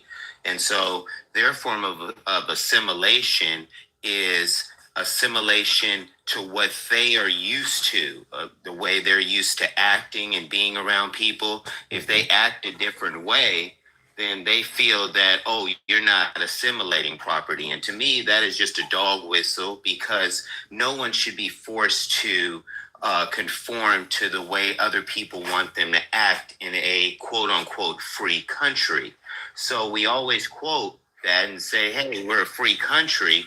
But when certain people come over here that look a certain way or act a certain way that I don't agree with, because heard that a lot from him. He was like, oh, I can agree with that. Oh, I can make amends with that. It's not about you. That's the point. It's about, if you believe in this country and the values that we have, and that everybody in some way or form migrated here, regardless of how they conquered or did all of that other cruel stuff, you need to understand that we need to all be equally allowed to practice the traditions we do, worship the God that we like to worship, and do things according to the way we like. But to me, it only sounded to me of what he was saying in assimilation, meaning that if you don't act the way I feel is comfortable or do the things that I like, then you're not assimilating. And to me, that those are just old dog whistles. We've heard them all before. They'll put different names, different things on top of the same old tactics to justify cruel actions against other people that don't look like you or act like But you. they're not being cruel to the Somali population yet, are they? Oh, absolutely. I mean, what this man said, that even what he just said, he was always saying all the Somali, everybody's on welfare. Look it up. Everybody's this. But he won't talk about the corporate structure that's been set up to force a lot of people to have to get SNAP and these welfare benefits because their employers don't provide it. He should look up and see how many employees that Walmart right now has on their payroll that are receiving SNAP and different type of benefits from the government, because the company refuses to provide it because they want to please their stockholders. So it's a big game going on right now, and it all stems from racism. I tell people all this all the time. If we don't get rid of racism in this country and quit alluding to it and acting like it doesn't exist, we're never going to get anywhere. And people have been saying this for years and years and years, that, oh, it doesn't exist. Oh, I voted for this. I voted for Obama, and I did these type of things. But you still abide by policies that doesn't create equality in our country, which is sad. Yeah. Now I get that there are always going to be citizens that have hate in their heart. But what about are you suggesting that the commander-in-chief himself has racism in his heart? Oh, absolutely. The way Based on- he's acted and the way he's performed. I mean, you saw exactly what happened. I'll give up a perfect example with Hegseth and the general that had to resign because he did not want to do that illegal order. He's coming in to testify soon, so do look it up. I've heard because that black admiral, he's been there for years. He put his life on the line for this country. There ain't no way that you would resign from a position like that, as high up as that is, unless it's something that you totally do not agree with. And that's what we're dealing with right now. Just like he excluded that lady, Lisa Cook, from he was targeting her. There was no other reason. The lady's perfectly qualified to be in the FTC and do all of the things that she's doing. But they always try to say, oh, she's a diverse hire or something along But those lines. you know, it's interesting you bring that up. Now I know the admiral has been in the Navy, I think, for 40 years. So, but I'm wondering how long before they call him DEI, because he's an admiral. I mean, I'm surprised that hasn't came up with in conjunction with him, that he's some kind of DEI promotion. The funny thing about it is that in America, as a minority, we already know we have to work 10 times as hard to get in any of these positions, because they're always going to put their buddies and their friends up in it, as we see now with this administration 100%. If you kiss his butt and you say, oh, I was persecuted by the last administration, you just got to bring up Biden. Biden, he persecuted me so bad. You'll get a pardon. You maybe even get some money and stuff dropped into your account or something like that. Because that's what this man is on, praising. And that's what kings get. That's why people say no kings and all this stuff, and why it's so relevant is because that's how kings act. They want constant praise and worship in order to get the things that you want or even deserve. You see how he wants people to bow down and beg for SNAP benefits and stuff. He's still in there in court battling it right now on not trying to give out the full amount when they could shift money around, send 40 billion to Argentina and send money all over. That's why anytime minorities want something, what's the first thing that comes out of every person who is not of colored descent in this country? What's the first thing they say? We ain't got the money. But whenever it's something that they want or they feel comfortable with, like him bringing all those South Africans over here for no damn reason, talking about they persecuted, none of them were Yeah, persecuted. but you listen, they're going to bring up, it was only 59 white South Afrikaners. There's millions of immigrants coming over. No, it was 89,000. 8,900 of them he brought over here. Was Yeah, that the total? I thought it was only 59. So there was a total of 8,900 South Afrikaners that came in? You put them on, put them on the list, my man. I mean, this is what I'm saying is going on right now. And we have MAGA denial going on right now. That's what's going on. They had a lot of people. Now they're saying, oh, I mistake my vote. I don't go. That doesn't mean that you change from your ideals and what he stood for. And what he stands for is division.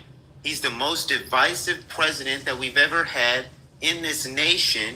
And it's terrible that people don't want to see that because they want to play the fence. But how do you respond to folks who suggest, listen, they understand Trump having a chip on his shoulder or being divisive because they believe that the liberals were constantly trying to impeach him, trying to arrest him, trying to prevent him from getting reelected. They were on his back the whole time. How do you respond to folks who say, I understand if I went through what Trump went through, I would be after people too? How do you respond to that? I would say, first off, he's alluding to the point that you're the president of the United States and you're all bent on parties and all that stuff. You're not thinking about that. There's a lot of people out here that don't think about that stuff. And he's all stuck on, Democrat, Republican, and all this division stuff. That's where I go back to. He is the most divisive president ever because anytime something comes up, what does he do? He shifts the blame. Never once, I don't even think one time since he's been president in this new administration, even in any administration, that he's actually taken accountability for something that they did. What have they done that you believe Trump should have taken accountability for and didn't? What have they done wrong? COVID, what he did after, C-19, what he did after that, and the way he operated with that, never took any accountability for anything that went on with that. To say that, to first shift it, to be on board talking about Starship, whatever he called it, Operation Warp Speed, to get the vaccines out there. He was all on board with that. Then you do 180 degrees. So after you make it, you get it out there, it's ready. You do a 180 degree turn and say, oh, it's bad, it doesn't work, don't do it. What the heck? Well, no, he didn't say Operation Warp Speed was bad, did he? Not bad. He's talking about the thing that Operation Warp Speed created. Okay, what was it to create? It was to create something to battle something that we were all going through. Listen. He shifted his mind state 180 degrees and says, oh, no, it's bad. Had everybody confused. And what did he do? Divide the nation. Listen, he was not. I'm not going to pretend like Trump's handling of COVID was anything short of dismal, but did he? I don't remember. Did he speak bad or ill of the vax? He didn't promote it, but he didn't tell people not to get it, did he? He did 180. You can look at this man's clip. I'm trying to tell you of how he shifted his position to where, yes, slowly over time, he was not promoting it, not saying anything. Okay. Then he's like, no, it's bad. It's not good. No, I don't get it. Anything like that. He jumped on the train. Whatever train is out there that he sees is rolling, and he's like, ooh, I better get on this train because I don't want to be missed. He'll jump on that train, just like he did with the Epstein, with the files. He jumps on the train when he knows, ooh, if I don't get on this train, I'm going to look bad. That's all he does. But listen, I'm not going to argue that. I'm not going to disagree that he's an opportunist type kind of guy, but I don't know if I recall the pandemic the way you're saying. I think that when he rolled out the vax, his stance on it was, I'm not going to force you to take it. He didn't speak favorably of it. I agree with you there, but he wasn't telling people it was, he wasn't like, many on the right that was talking about it was poison and stuff like that. He never took that approach. He just didn't promote his own vax because Operation Warp Speed, that is his vax. Well, no. At the beginning, yes, but I'm meaning over time. And what that means is total division. I mean, how are you going to get behind something that our government, which you were in control of at the time, mind you, he was in control of it. They put billions of dollars behind that program. To not stay with it and act like there's something wrong with it, he put more distrust into our own government. You got to see how that works. It's all psychological. I do agree with that. I do agree with him not promoting his own vax is going to put distrust. I do agree with that part. Right. And if you think it's that bad, then why are you releasing it? You get what I mean? If you don't think it's strong enough that, hey, we need to get this out and everybody needs to do it, and you're not up on that stand and everything, you're hesitant, you want to stand back because a lot of people in his base were against it. Look at RFK and all those different people. They were against vaccines completely. Any of them. None of them were. In the comments, and I don't know if I recall this, I'd have to go look it up, but Dr. Black says go look at his comments on the vaccine. Trump spoke out against it and had his own doctor and lawyer do it. I don't recall that. I don't recall him being actively against the vax. I know he wasn't for it, but his stance I thought was, look, if you want it, you can get it. I'm not going to force you to do it. That's what I thought. Man, Fauci was on the man's team, and he threw the man under the bus when he was going with everything that Fauci said. When I say does not take accountability and be like, you know what, I made a mistake. He can't even say that.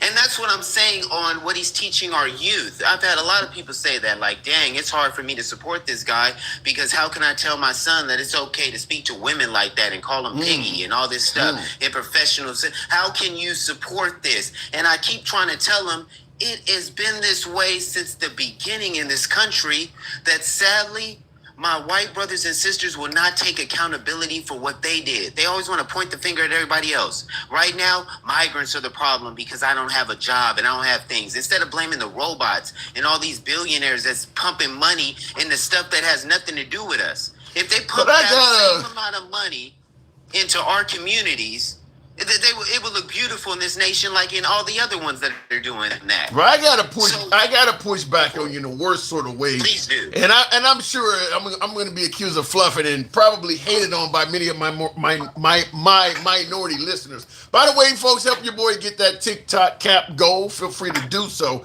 You mentioned the way whites talk. You suggested Trump is teaching kids they can talk to women any kind of way and things like that. As a person of color, yourself, an African, you realize how we talk to each other in our own communities? Whether it's the N-word, whether it's bitches and hoes, you realize how we do amongst each other? Oh yeah, I'm glad you pushed back on that because I always tell people that who owns all this stuff that pushes it out? That's the thing. I don't know. See, we do that on the bottom scale now because we've already been brainwashed and conditioned for that. In 2025, you're brainwashed to talk down on your own people? Oh, no. I'm saying that the way all this music and everything that's pumped out and everything like that, we do not have any minority distributors that are able to distribute this stuff on a massive scale to make people popular, to do all of that. So if we don't put accountability to where that's at, I'm telling you right now, and you know this. You don't believe with all the internet stuff that's available that there's not enough African Americans distributing music. That you got to. What we say on our music is our fault. You're blaming outside influences for what African Americans put on their music. No, because they know what they push. They know what they could push out there if they wanted to. I'm talking about on a massive scale. These people are like the bottom scale people who get a few views here and stuff like that. That's how it works. It trickles down. But I'm talking about these big time performers who are at the top. The music and the influence and stuff that they want out here, they'll push it out there because they have the money and the finances to do it. Now, anytime we want to start something that's just minority owned and it's backed by us and we're pushing it, a lot of times it's not influenced the way it should be. And that's a sad thing on our people. I'm always quick to point fingers at our people, but we got to look at who's at the top, who's in control of all this, who controls all the media. I don't We don't even have know. one minority that owns a data center. I don't know, because when I look at, now I know BET, for instance, is no longer owned by blacks, but when it was owned by blacks, they still played the most vile stuff. They didn't produce positive messages. They still played awful stuff. Stuff that's owned by blacks, we still play the N-word and the bitches and hoes. We do it amongst each other. It ain't that the white man is making us do that. We do it amongst each other. What I say is this, is that it's easy to point fingers at where we're at right now, but not look at how do we get to this position and how do we change it. Because at the end of the day, we're not putting that stuff out though, like that on a massive scale. They're doing that because of capitalism and because it makes money. I get that. But at the end of the day, they even know of what's wrong and poisoning. But they're like, hey, the people want it, the people need it. But we're finding out that a lot of these so-called quote-unquote people are bots from other countries and all this stuff, pumping up streams and stuff that low-key we don't even really like. You know what I mean? And when we do like an artist that starts really getting really big and really get up there, they try to diminish them and squash them down and stuff like that. It's a positive message, man. It's hard. It's hard to buy that in 2025. Young, I'm just gonna say, when you get going back to even the 90s, Master P was putting his own shit out. Jay-Z putting his own shit out. Dre they can put. You don't have to depend on the white man anymore. The Jewish community, they often control the record and the entertainment industry. This is not the day of, Rob Bass and folks like that in the 80s and Run DMC. The African American community now has a hell of a lot of control of their own music, the rights, the production, and all of that. And the music is still negative and all of that because that's what sells. They're not trying to put out a positive message. They're trying to put out what people are going to buy. I'll push back against that a little bit because I can agree that, yeah, Master P and those people, they had record labels at the time, but they were not the distributors. They were not the people who pushed it out. And when you talk about what songs got popular and put on the radio, they're mixtapes. They're selling you out of the. He started out selling mixtapes out of the trunk of his car. That shit wasn't positive. Trust me, Silk the Shocker, I know about them 100%. But what I'm saying is, when he got to the top scale, and he will say it now, that's why he backed out of rap. So you got to understand why he's not producing anymore. He even told you it's a rigged game against us because they pick what they want to push on a massive scale. And at the end of the day, there was a time where they tried to make us look good and they tried to make us look better. But we're at a time right now that the goal is not to make us look good, it's to make us look bad. And if we can't switch that narrative by letting people know that, look, we're on to your game, man. We're tired of this shit. We're tired of looking bad. Quit pumping out these top #1 songs that you guys like at a boardroom executive table where we ain't even at it a lot of the times. Let's just keep it real. The artists ain't even involved in a lot of this. It's just one of their songs that they made, and they're like, ooh, this one will be good. And they push it out. But what I'm saying is here, I'm not blaming anyone. We always have to take personal accountability. Thank you. But that's where I push it back on them, that they're the ones. They never take accountability on their side. We're always like, yeah, we need to clean up our community. We need to do this and do that. Not understanding that we don't have any control over none of this stuff. I don't none of buy the money, none of this stuff. Government, we don't control none of the laws. We don't control none of that. Name me one law that an African American has put forward and it got passed. No, I'm talking all of these black mayors. They don't have any control over their towns at all. Most of out of the top 10 largest cities in America, there's a large chunk of them that are ran by black mayors. That's like saying the quarterback has control over things when you know there's an owner. So he has no influence at all. You don't call the plays or anything. Listen, the mayor and them have plays, and they call plays at a lower level. I'm not saying that. I'm not saying don't fight at your local level, state level, any level. I'm just saying look at where the power lies right now. We're outgunned, everyone. We need to point our fingers back at them and be like, look, it's time to improve our communities. It's time to stop allowing these rich, ultra-rich people to keep stifling money from their workers and forcing people to go on these SNAP and government programs. Because that's what's going on. And my thing is, until we point that out, that governors have a majority of control over a lot of these mayors. That's why a lot of these states like Tennessee and all these other ones who have these governors that aren't putting resources to those I gotta move it on, but I don't know. I think you may be putting too much on the white man. I think we're responsible. I don't think in 2025 we're completely powerless as you're making it sound. Like we just No, I would never say we're powerless. We've never been powerless. As a matter of fact, we're at the most powerful point we've ever been. But I will say that in order to improve communities for all, this goes for white, black, doesn't matter what race you are, you have to understand that you got to improve the quality of those at the bottom. Most time, they've been looking at the people at the top. Let's just keep it real. The top has been satisfied. During C-19, all that, they made the most ever. But anytime you point out that it's time for you guys to start paying us back down here at the bottom, you're looked at as wrong. And bad. And I don't disagree. But good luck with that. I do got to move it on. I don't know if you're ever going to get people to hold the top accountable first. Appreciate it. Anytime. Tap the screen. Get us on up to 90. Thank you to my last caller. Real quick in the comments, whites are at the bottom too. Yeah, but the whites at the bottom are defending the top, like my last caller said. You talk to most poor whites, they're talking about we need to not give an increase on minimum wage. We don't have to have universal health care, but you should not have a freeze on how much a millionaire or a billionaire can earn. So even whites at the bottom are often very defensive of those at the top and very critical of those at the bottom. So, but looking in the comments, dude is just lost, says Willie G.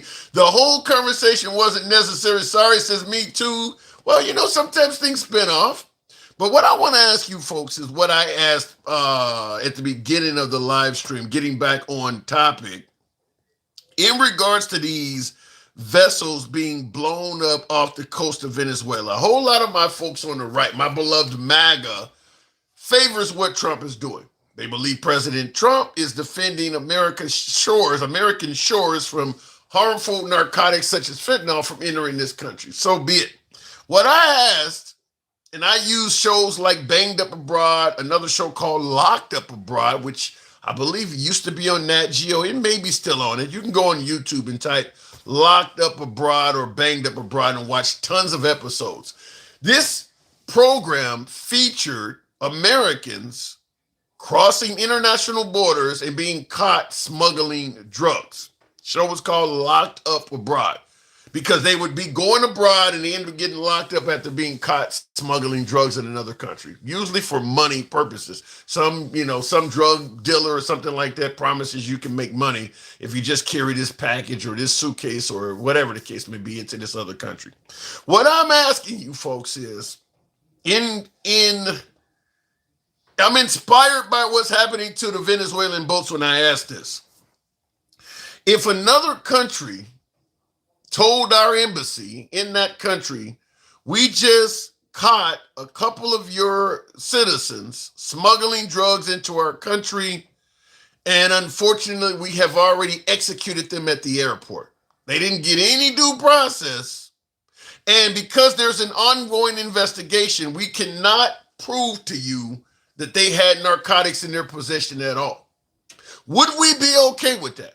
If another country was trying to prevent harmful drugs from entering their country, would we be okay with them taking the exact same no-nonsense approach that we are taking towards Venezuela?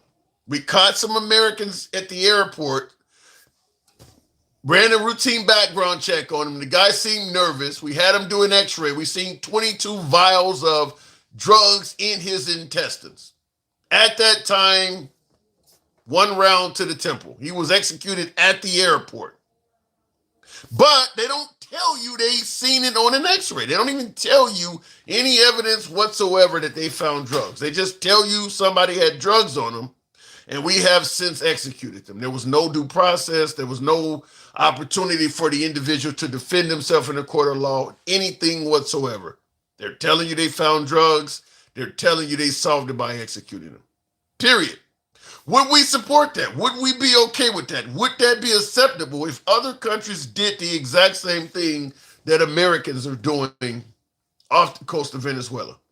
Just asking you folks that, because that is what we're doing. Looking in the comments, no Marines would storm the country. Wow. Diane. So Diane, you're suggesting that if someone did to us what we're doing to Venezuela, the Marines would invade the country. Damn. Singapore has that in force. Sometimes something as simple as Advil counts. Dozens of countries do it. No, there is no country. What is the name there? Gorban. I can't pronounce that. I don't know what the name says. There is no country on earth that executes you immediately for possession of drugs. That is not true. There is no American citizen that has ever been executed in any other country on the spot for possessing narcotics. Now, there are countries that do have the death penalty for possessing narcotics. I know when I used to travel overseas, when I would leave Australia, they would tell you, if you go to this country with drugs, they can kill you. It would be written all throughout customs. I don't know if they do that in America, but they did it in Australia.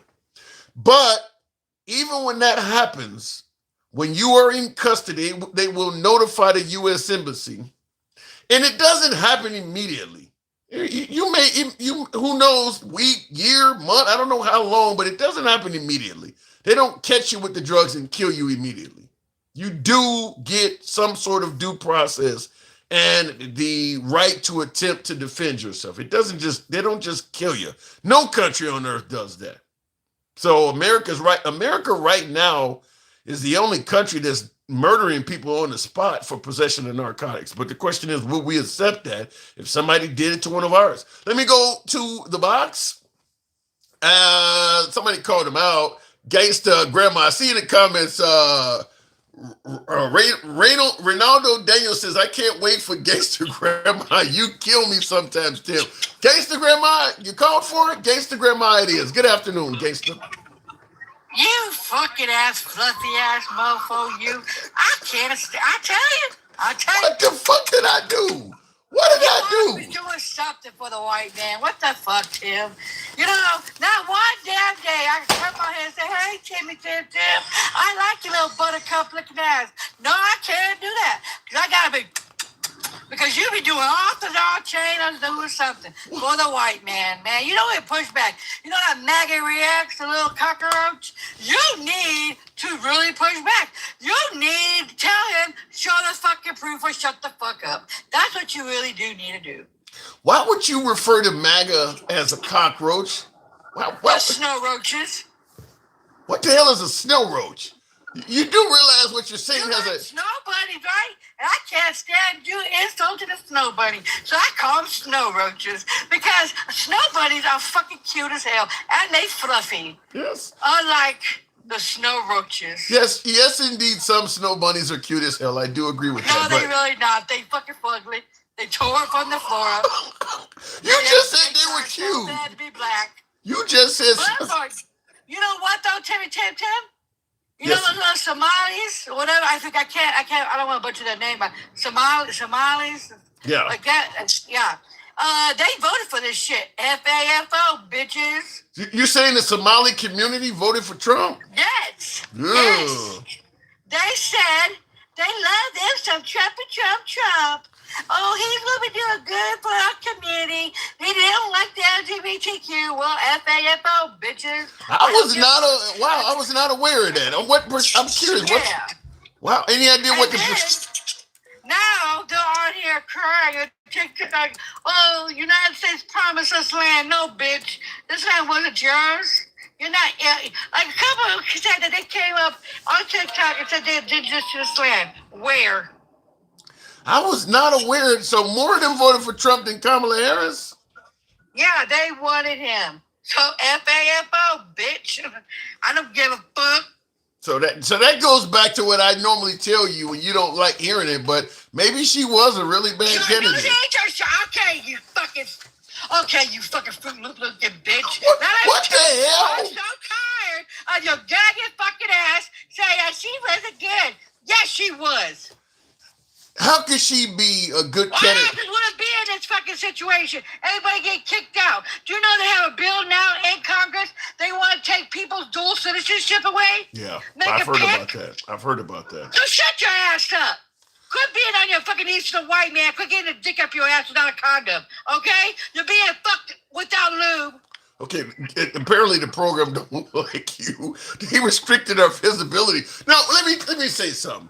Anytime you got a black woman running and the black people vote for the other dude, that does say that she's not a great candidate, right? No, that doesn't. No, it does not. Come on because now. You know what? Half they asses, the little fucking rowdy raccoonies, half they asses didn't think she was black enough. You know, we you do came have from in our fucking community that you're not black enough, or like me, I'm light skinned. I look white. I do. Oh, I'm not black enough. Well, I came from a black man's nutsack, okay? Gone Fishing in the comments says that's a piece of trash woman. I don't know if he's talking about Kamala or you, but he doesn't like some woman apparently. Let me know in the comments, Gone Fishing. What'd you say? Your mama is. That's why you don't know who your daddy is. Could be your cousin that your mama married. Jesus. I'm just simply saying. That's why I call them roaches. That's why I call them snow roaches. I call them corn monkeys. I do it all, honey. I don't give a fuck. They white ass ain't gonna beat my ass. Cause I promise you I'll put them on a damn t-shirt. See, we're not our ancestors. Honey, we come back and we come back hard. So fuck around and find out fucking with me.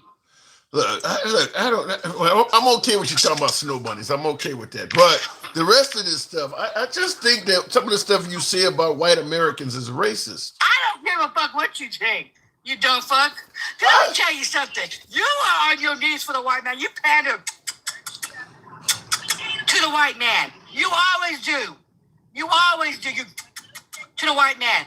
And they kick you out there live and every damn thing. Shut the fuck up, Tim. I want you to. I got more balls than you, like I always tell you. I got more balls and I got a damn coochie. Thank you. What do you identify as with testicles and a coochie? What are you talking about? I said I act like I have bigger balls. And you know what I'm talking about. Shut the fuck up, Tim. Okay. I'm a fucking female all fucking day, but I will rough a bitch up though. I got more testosterone in me than you got in you. You're more femboy. What the hell? How about this? Bub in the comments says, I'm so confused by both of y'all. Says, Gangsta Grandma is a racist liberal and you have a MAGA hat. Racist. See, let me tell you something. See, this is what they don't like. You know, they don't like black folks coming and giving them tenfold right back to their sorry fucking white tea asses, the little roaches. You know what I mean? They don't like all that. They don't like that when we spit facts. They don't like that. Oh, it's called racist. Well, give it up, bitch. For one, we really cannot be racist because we don't make it. We don't have the power like they can. They made racist. They made that. No. You're telling no. They made racist. Yes, they did. You're telling me the color and every damn thing else. Yes, I did. Well, listen, I didn't make cars, but I can drive one. You're telling me that black people cannot be racist. That's crazy. They can be bigoted. They can be racist. They can be prejudiced. They can be racist. They cannot be racist because we don't have the power. We do not have the power. Racism is not about power. Yes, it is. Oh my fucking God! See, your mama dropped you on your head fucking few times. Oh, your daddy punched you in your head because you are just the dumbest fucking liberal I ever did fucking see. No offense, but you are. That's why they cakewalk your fucking black ass. That's why they cakewalk you. Okay? That's why they treat you like shit on your thing. And I try my fucking best to be nice, but I have to walk your fucking ass too because you are fucking special, Tim. Yes, special. Okay. I'm under the impression, and I see a few folks in the comments agreeing with you that racism is about power. I'm assuming that racism is about power. I am under the impression. Racism is about, Tim? Is that about the long dicks? Is it, Tim? What the fuck do you think power is? Racism what do you think racism is, Tim? Hate. Come on. I know your ass graduated. Hate. Racism is about hate. Oh my fucking goddamn God, Tim! I mean, I'm so done. So let me. Okay, wait. Uneducated comes on both fucking damn sides. It's the power, Tim. Okay. It is about hate, but it's the power behind the hate. What if you're white and you have no power? Then you can't be racist? Oh, they got fucking power. All white people got power. What are you? All white people have power. Yes. It's just how they fucking use their power. There's like our allies. Some of our allies, they use their white privilege to fight against it, Tim. I swear to God, I don't know, you're like Uncle Ruckus or something. I swear to God, you undercover maggot. You need some raid up in your shit. Ray, Kathleen Hallahan, Yeah. appreciate the support. Thank you, Kathleen. Wait a minute. When you say it's about power, then, so you're telling me some white person that is homeless, has no job or anything, they can be, they have power? Oh my God, Tim, you're just so dumb sometimes. Just drop the shit, Tim. You know, going over you, like it went through your nutsack and every damn thing else, Tim. You're never going to get it because you know why? Because You're not That's making the white sense man. is why I'm not getting yes, it. that is. That's what power is. The white man always has power, Tim. No, they don't. Always. Yes, they do. Okay, Tim. Okay, Tim. Okay. So you know someone, all you- wait a minute. You know what all you stupid fuck. That's why you get dog walked, right? So That's why you go on your fucking knees, Tim. You're on your knees like a little bitch boy. So you're Because telling me, you have power. you're telling me, White men have the white man has power, Tim. so you're, They got the hang on, power, let me talk to you. So you're telling No, me, because you're too stupid. You can't have a legit conversation. Oh no, anybody could be racist. Where do we have power at, Tim? Where? I'm trying to speak. You're just talking on and on. You're blabbing it. You're blabbing at this point. So I'm you're, blabbing. I got more of truth than you. You know what, Tim? That's why your platform. That's why they do not gift you. did they take her off? You no, I'm not dropped. You be doing the most, Tim. You came to the white man. Now you're over here saying they don't have power. Oh, you dumb fuck. Oh my God. Okay. I'm just talk, Tim, talk, because I'm about to go to the fucking street. You think I'm going ham now? Give me 5.5 seconds, and I'm gonna doggy walk your fucking black ass. That's what the fuck I'm gonna do. Okay, Kathleen Hallahan, appreciate it. So what I'm asking you here is, you're telling me that a white person that is homeless, doesn't have a pot to piss in or a window to throw it out of, has power, but someone like Oprah Winfrey, who has what, $3 billion now? You're telling me the person with no income because of their skin color is more powerful than someone like Oprah Winfrey? That's not the shit that went. You know what, Tim? It went through your fucking nuts, sat on the fucking floor, and went through your fucking ears. You didn't answer the You question. don't get. It's different kinds of power, Tim. Different kinds of power. So Okay, the white man has more power than we do, Tim. Can Oprah Winfrey be racist? She's a black woman. Can she be racist? Oh my God, she doesn't have power like you think she does. She's not like what you think she does. It's a different kind of power, Tim. So- but you know what? Go ahead. Believe what the fuck you So want. in other words- doggy whop your fucking ass. So in other words, Oprah Winfrey cannot be racist. Black people cannot be racist. That's insane. We can be hatred. We can be bigot. We can do that kind of shit. But we do not have the power in the United States of America. Pookie, Ray, dipshit. I think what You you're, ready? Fucking ready, raccoon? I think she can get you taken off air. She can get you kicked out of a gated community. The idea that she doesn't have power is She really insane. can't, Tim. It's insane. She really can't, Tim. No, she can't. You see what Donald Trump is doing? Taking people the fuck off? She can't do that. You think she really got that? God damn, I swear to God, ignorance. You know what, Tim? I know you're not fucking pro-black because you're not even fucking educated. You let people call you colored, the N-word. You say black still. Like, what the fuck, man? Like, I don't even get you. Are you black? I'm You just, say blacks, for God's sake. You don't say black people. You say blacks. Like, what the fuck is it with you? You are truly an Uncle Ruckus undercover. saying blacks is wrong. Yes. It's black people. Not nuts. Would it make you feel more comfortable if I just said the N-word? Oh, my fucking God. Say the N-word with me. I'll smack the teeth out your fucking head. I don't get you. I think that you're just. I know you don't. I believe you don't, just because have you- blind because hate. you're not- Yeah, you know, you don't say blacks. You say black people. For God, I swear to God. And you're a black man. This is insane. I think Did you just have. What were you? You're from Chicago? Yes, ma'am. Yes, ma'am. Really? Oh my fucking God! I don't get you. You don't say blacks. You say black people. I think you just have. I think you have a sufficient amount of blind racial hatred for white people. I believe you do.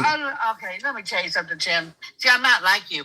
I will never bow down to the knee to the white man. What they're doing right now, the white man's doing to us. You want me to say, oh, let's do kumbaya, not be slick shit back to they fucking asses? Get me the fuck out of here. I'm never going to bow down and put cock in my mouth and say, yes, master, and get the whips and be a house ninja like you. Let me see how the hold on. Let me see how the audience let me see how the audience responds to you. Let me see how the audience responds. Maybe I'm wrong and you're right about this. By way of yes or no in the audience, I want you guys to let me know, can black people be racist? Yes or no? Simple question. Can a black person be racist? The white people will say yes. Watch. Oh my God. I'm seeing a lot of yeses. Yes, I'm seeing a lot of yeses. Can black people be racist? Yeah, but white people. With white people, dumb fuck. You dumb nuts. It ain't all white people. Gangster grandma. We are not racist like that. We don't have the power. Where's the power at, Tim? If we had the goddamn power, then why is our shit being stripped away from us? If we had the fucking power, Tim? Why? Why does he want to take hate? Because he's the president right now. I think you're splitting hairs here. Where is it at, Tim? What are you talking about? I see a lot of folks are saying yes. I said, where's the power at, Tim? Where's the power at? What about hate?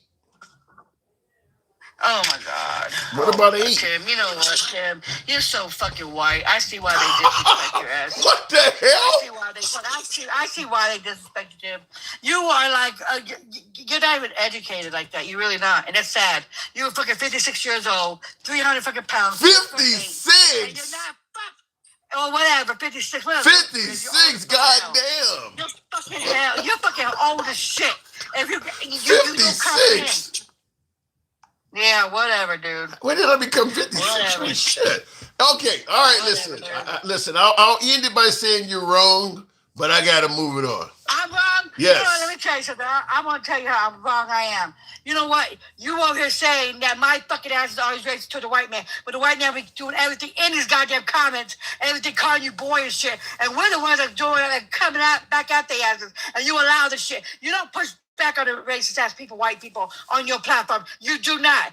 We could be prejudiced or we could be bigot, but not big or whatever the shit that's called. But we cannot be racist because we do not have the goddamn power. Look this shit up, Jam, and call us blacks and see what it says too. You dumb nuts. And if you're 52, you're still fucking old. Oh my Lord! I gotta go.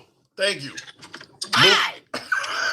That was not easy. Okay, what I want to do. Jesus, I can't believe we're going to be talking about this real quick. But what I did was I looked up the definition on Google. That's what I was doing as she instructed. Because I asked the question, can blacks be racist? There were some folks in the comments, like for instance,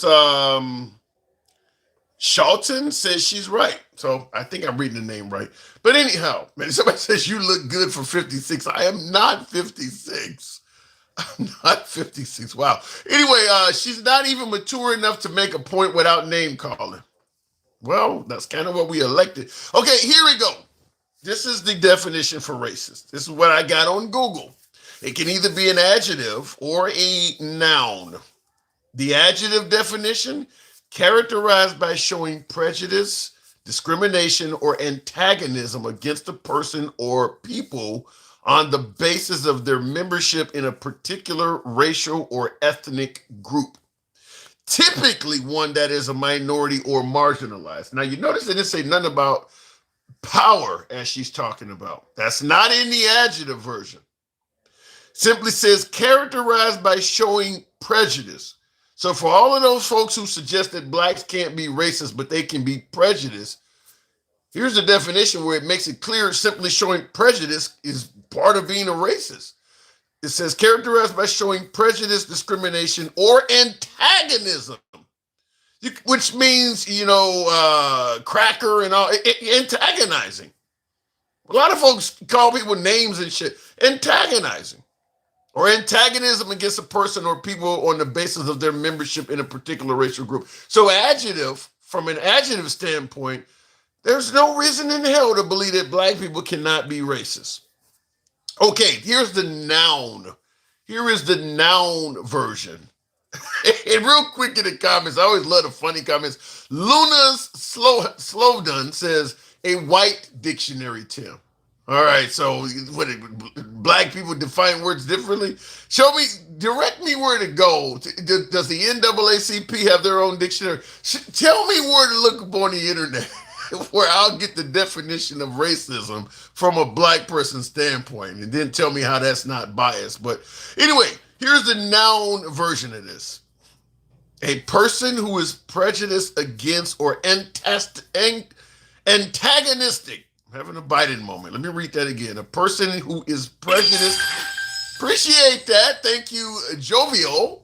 You guys are getting me close to that TikTok cap goal. I know I may never reach it with some of these Negroes in here who don't like how I'm defining racist. But here we go. A person who is prejudiced against or antagonistic towards people on the basis of their membership in a particular racial or ethnic group. Typically one that is minority or marginalized. Nothing about power in none of those definitions. You don't have to be in a position of power.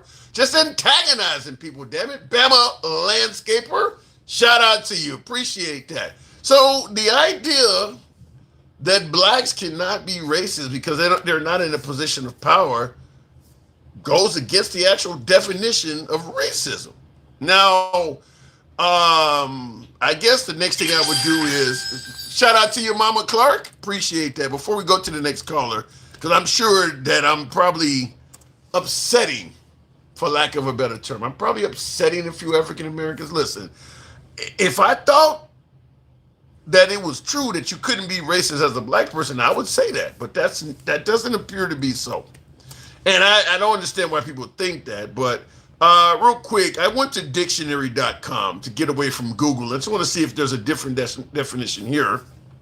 A person who believes, this is their noun version, a person who believes in racism, the doctrine that one's own racial group is superior or that a particular racial group is inferior to the others. So that's almost like supremacy from a supremacist standpoint. But it's still not talking about power, as many folks stated. It's not talking about power. Who wrote the damn dictionary, says Cali Valentino. I don't know who wrote the dictionary, which is why I went from Google to dictionary.com to see if there was a different definition. And their adjective says of or like racist or racism. So I don't know. Is there a dictionary that's written by black people? Let me know. But I'm not seeing what is Webster's site? I'll be curious before I go to the next caller, because I get this every time we do this, where people suggest that blacks cannot be racist. I'm just not seeing it. Webster's definition, meaning of racism, is of relating to it. Yeah, it's just nowhere out there suggesting that you got to have power to be racist. And I don't believe you do. I don't believe you do. I see folks like Karens and things like that called racist all the time, and what they're doing has nothing to do with having power. I don't want you in this neighborhood, or the police. I mean, there's so many things you can do to African Americans that we will yell racism that has nothing to do with power. But for some reason, if we do it to others, it suddenly does not become racist. I don't know. Anyway, let me go back to the box, because I'm getting hammered, obviously, for this one. But look, this is a free speech program. When I say you can speak in an uncensored format, that also includes yours truly. So if you disagree, feel free to come up and we'll certainly discuss it. But it is what it is. Let me go back to the box. Stick the ruler. Grown man with a pick of Trump in his house. What the fuck? Would it make you feel better if I put Kamala Harris up as a grown man? Perhaps President Obama? Or perhaps the other former president. Listen, they're up because they're the current people in power. The minute that changes, you may see Gavin Newsom. So, don't know what happened with my last caller, but appreciate the hat mustache. Whoever just sent that, I'll go back to the box. C. Osby, thank you. Tim, you lost the ability to be racist when Obama left office. I don't believe Obama. Listen, they were right after the Civil War when blacks gained freedom, and Abraham Lincoln left Union soldiers in the South, kind of like we left American soldiers in Afghanistan right after we left there. It kept the Taliban at bay, and women were free for a certain period of time until we withdrew completely, and the Taliban went right back to abusing women. What happened here in this country, when we defeated the South in the Civil War, Union soldiers were left in the South to keep the racist white people at bay. During that time, you had black politicians. So when you talk about Obama now, you had black politicians before Obama. They weren't president, but they were in various forms of politics throughout the South. And then the minute the Union soldiers were withdrawn from the South, the racists came back, Jim Crow, and all of the awful shit took place. But while those Union soldiers were there, just like how the American GIs were in Afghanistan, it stopped them from doing what they really wanted to do. So I don't believe Obama being president eliminates racism. I don't believe that. I mean, because there were a lot of whites that worked with Martin Luther King as well. That didn't eliminate racism. A lot of whites helped vote in Obama. That doesn't eliminate it. Looking in the comments, go cry. Oh, he's talking to each other. Lincoln would be rolling over in his grave right now. There's a lot of folks that would be. I don't think Martin Luther King would be sleeping well. I don't even think fucking Ronald Reagan would be sleeping well right now. So a lot of folks that would be rolling over in their graves right now. Let me go back to the box. Continuing on. I don't know what happened with my last caller, but we will go back to the box. Now I want to hear this. I want to, Takesha. What's going on, Run DMT? Thank you. Appreciate it. That sounds a lot better than the opener from my last caller. Chain around your neck, look like you're ready to rap and sing rock this way. Yeah, come on, my boy. Well, at least I can maintain my black card that way, can I not? Well, let me change that. Now, white DMC. Okay, go ahead, Tim. Wait a minute. Are you also one that believes that blacks cannot be racist? Huh? With my last caller suggesting that blacks cannot be racist. Do you agree with that? Well, the reason they said is because we can't be racist when it comes to social construct. Because we've never been the dominant race in socialism. With stuff like that. That's why we can't be racist when it comes to social construct. Okay, but you're saying, but at least you are limiting it down to a certain area. You're not saying overall blacks can't be racist, though, right? No, we can be racist and prejudiced.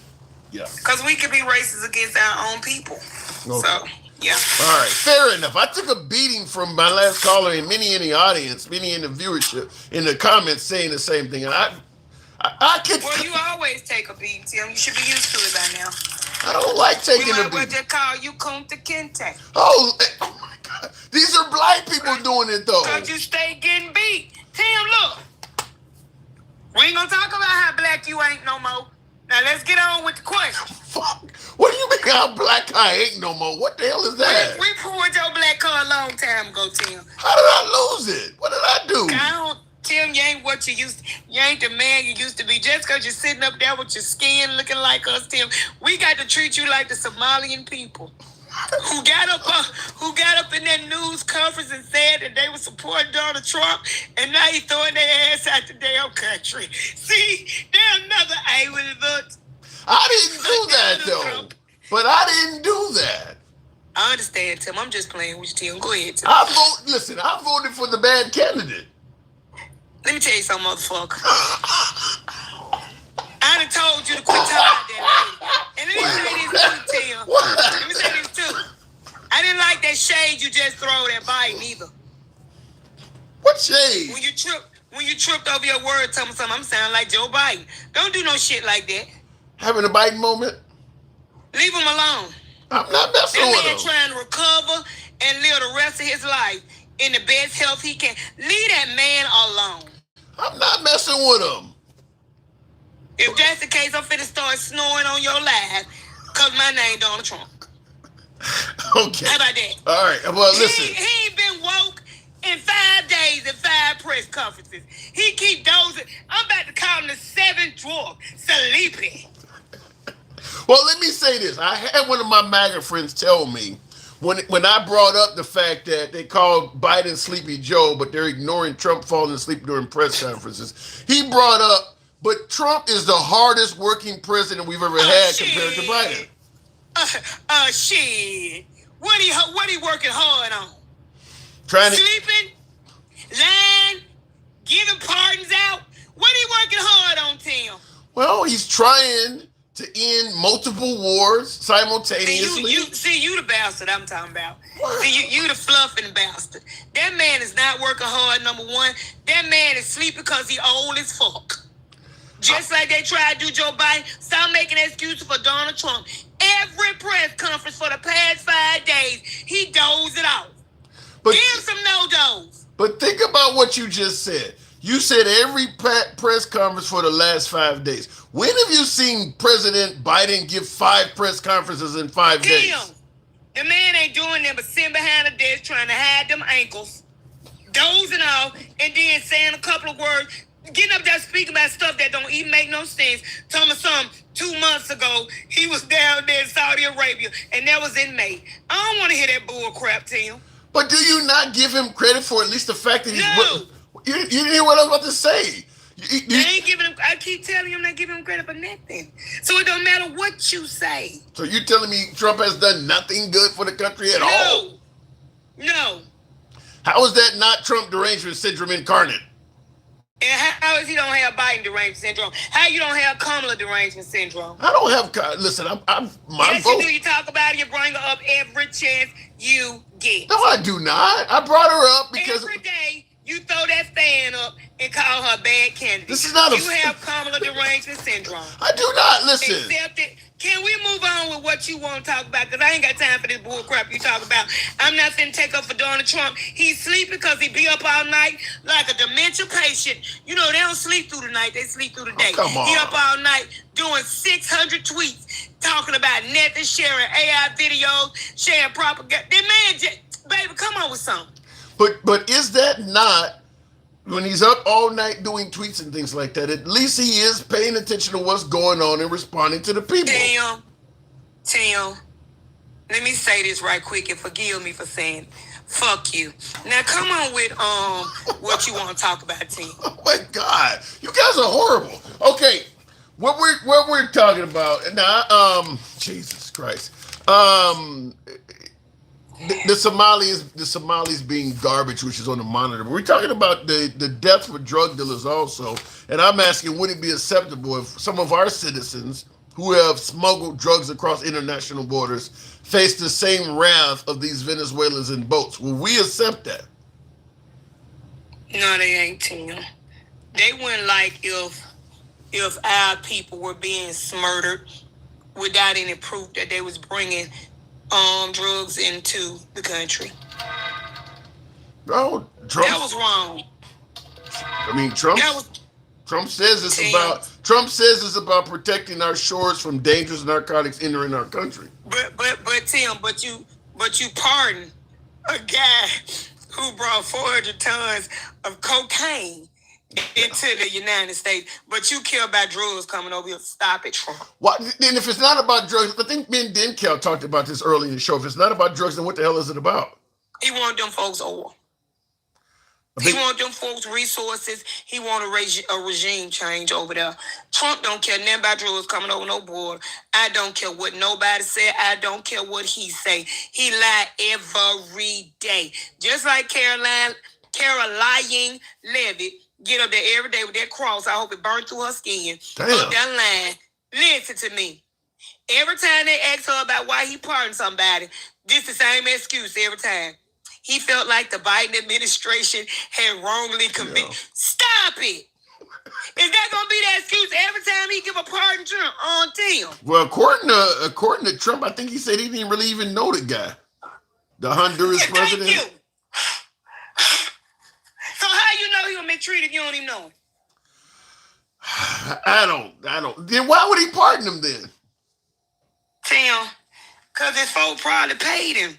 You know pardons are for sale in this administration. Come on, Tim. I've been told from day one that finally we got a president that came with his own money. It's not even taking a salary. So we know he's not going to be in there grifting. Guy came down the golden escalator claiming to be worth $15 billion. Oh, hold on, Tim. Tony Giles. She ignored it. She ignored it. She ignored You talking about it. Carolyn Leavitt? Okay, because I know he couldn't be talking about me. Go ahead. Okay. President Trump came to the White House after coming down the golden escalator with his own money, not even taking a salary, donate that to charity.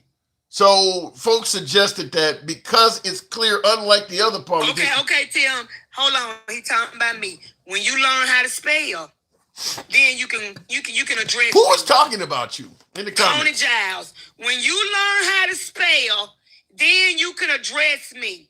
You damn dummy. Yeah, Now, Tim, back to me in your conversation. Yeah, he definitely says yes, he says He an ignorant motherfucker. I would teach him how to spell ignorant, but it probably said it was wrong. Listen, Tim, check this out. yes, ma'am.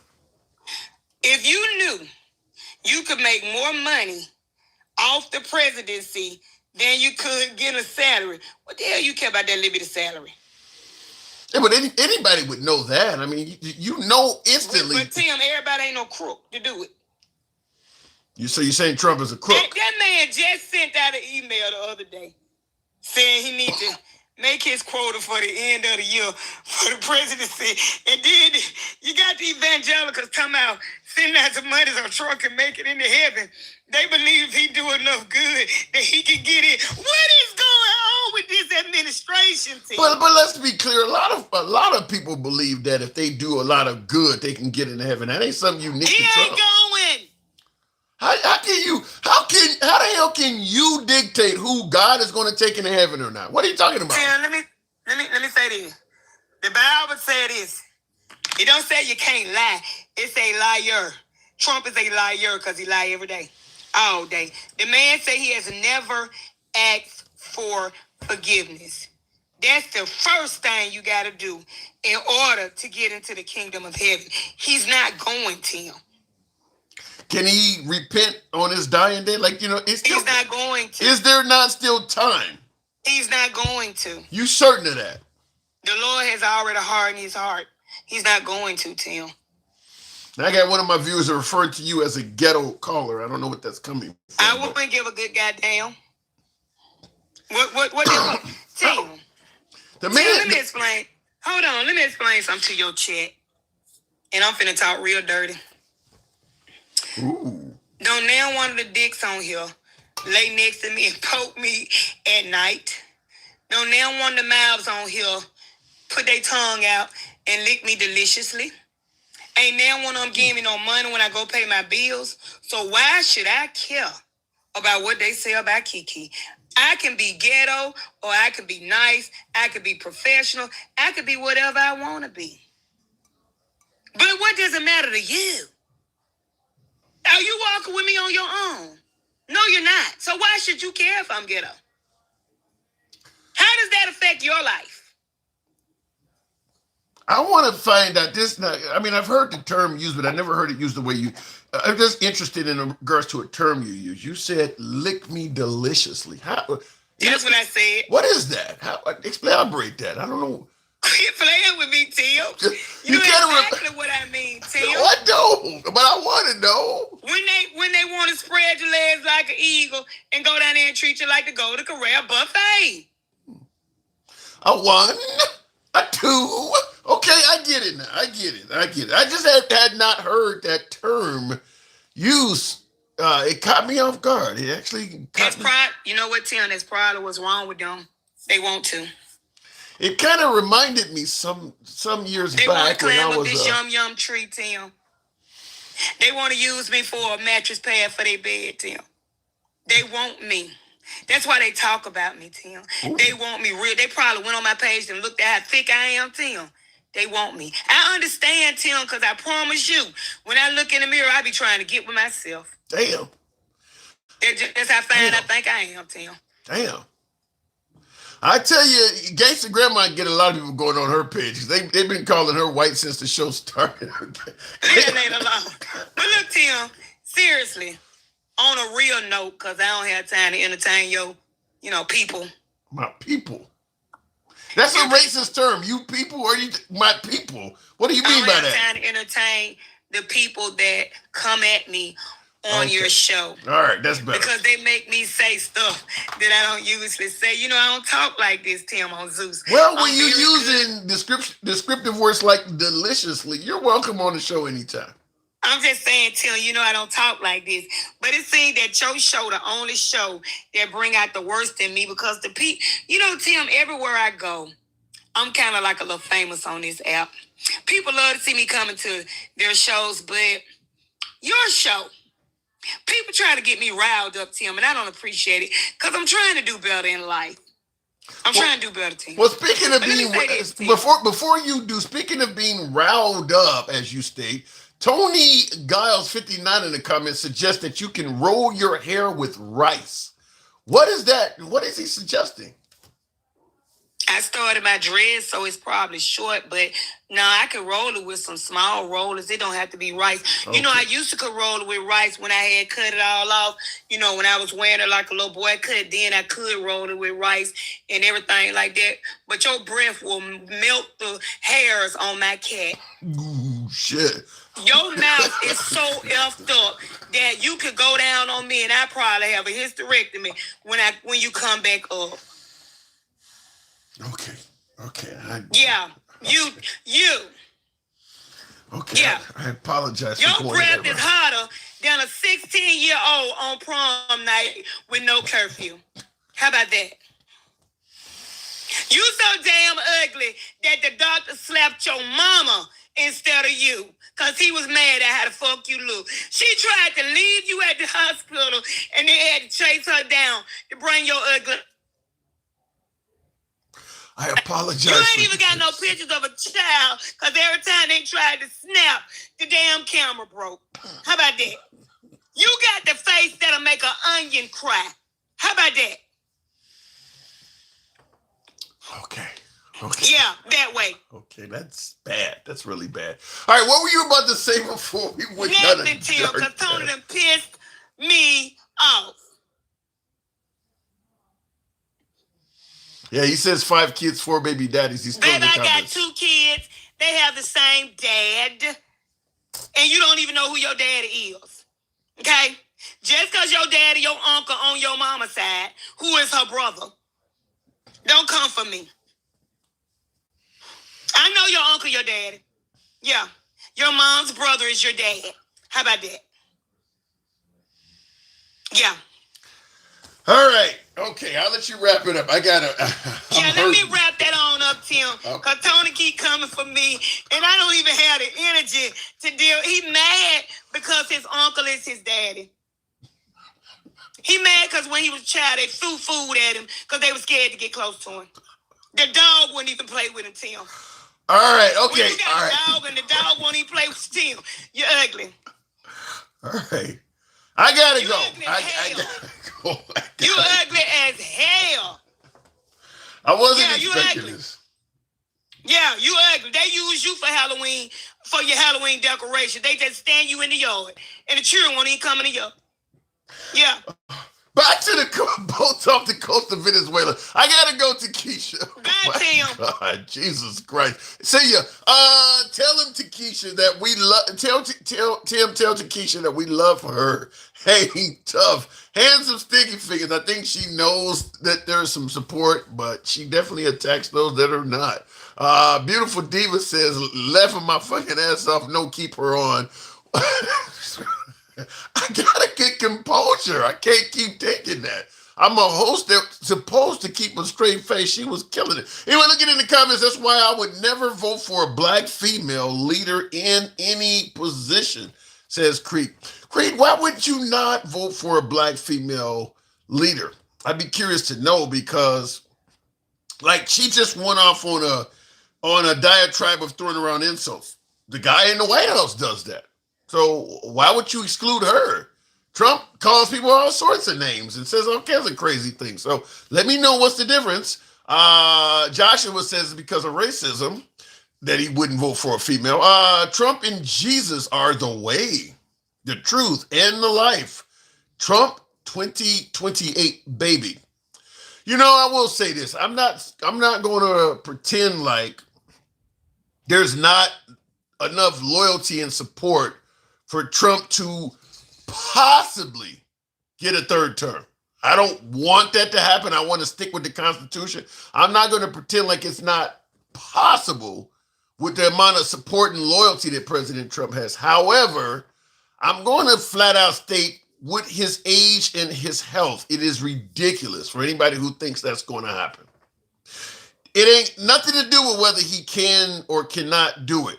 Father Time is not going to fucking let him. That guy is not going to be president from the age of 83 to 87. It is not going to happen. I just want to let you know that. Regardless if you think he can do it or not, Father Time is going to step up and say, fuck off. If he was 20 years younger, 10 years younger, we may have a conversation. But just expecting to live to 87 is a hell of a feat on its own. Trump is not super healthy right now. As many of my viewers are pointing out, he is now doing what he criticized Biden for doing, falling asleep. Do you think he's trying to fall asleep on television? No. In fact, there is him. I wish I'd had it prepared here, but there is clips of him making fun of President Biden when Biden was still in office about him having the uncanny ability to fall asleep in front of the cameras. And then he concludes by saying, I would never fall asleep in front of the cameras. Well, that's obviously not happening now. So you expect Trump to complete 3 more years in office, then get elected to another 4? You look at Trump and believe that he is somehow, some way healthy enough to do 7 more years in the world's most toughest position? It's not going to happen. And I'm willing to admit that there's enough loyalty for President Trump that if he maintained control of Congress and the Senate, they may try to change the laws. But you can't fuck with Father Time. Father Time is not going to let that happen.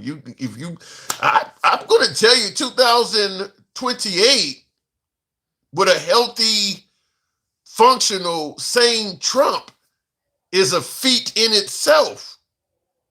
The belief that he's going to be around in 2032, sane, healthy, and able to run the country is insane. I don't believe it. I don't believe that's going to happen. Not saying, like I said, I'm not saying that he couldn't get enough support for his position to be extended. I don't think Father Time is going to allow what you guys want to happen. 83 to 87 years of age, I don't believe it's going to happen. Anyway, looking in the comments, Trump shouldn't be falling asleep. However, I can't understand why, for what and how much he is doing just this first year. Well, if he's falling asleep now, what do you think he's going to be doing in 5 or 6 fucking years? As he's getting older and things like that. What do you think he's going to be doing then? It's not gonna happen. You think he's not intentionally taking naps in front of the cameras? It's getting to the point where it's obvious it's shit he cannot control, which is exactly what was happening to Biden. Biden is a little bit older than President Trump. But remember, when President Trump was inaugurated in January of this year, he was the oldest president in U.S. history to be inaugurated. So he is actually older than Biden president-wise. He is an older president than Biden was last term. So don't be surprised if many of the critiques, the criticisms and jokes that many made about Biden start to clearly appear relevant to Trump. Dementia, falling asleep, stuttering words, losing trains of thought. Don't be surprised if a lot of that shit starts appearing that it's happening to Trump.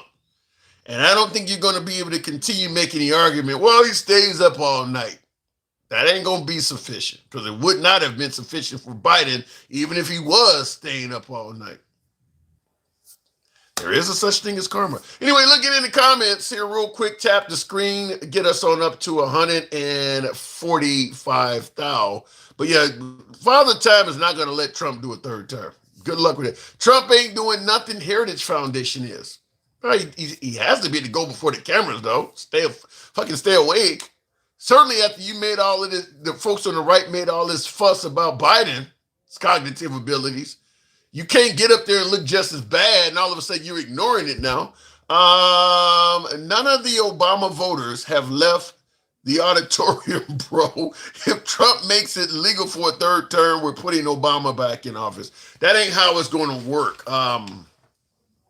If Trump somehow changes the law so he can run a third term, they're going to close the portal for Obama to do it. It'll be based on some form of language that suggests that you cannot have done the terms consecutively. They'll close it so that Obama can't do, because Obama running against Trump, Obama wins, hands down. Obama wins. He's younger. Certainly with what is some of the things Trump has done while in office, Obama wins against Trump hands down. I'm not even going to believe that is even much of a contest. Anyway, looking in the comments, Trump, he's not going to make it after Christmas. Damn. I also don't think he's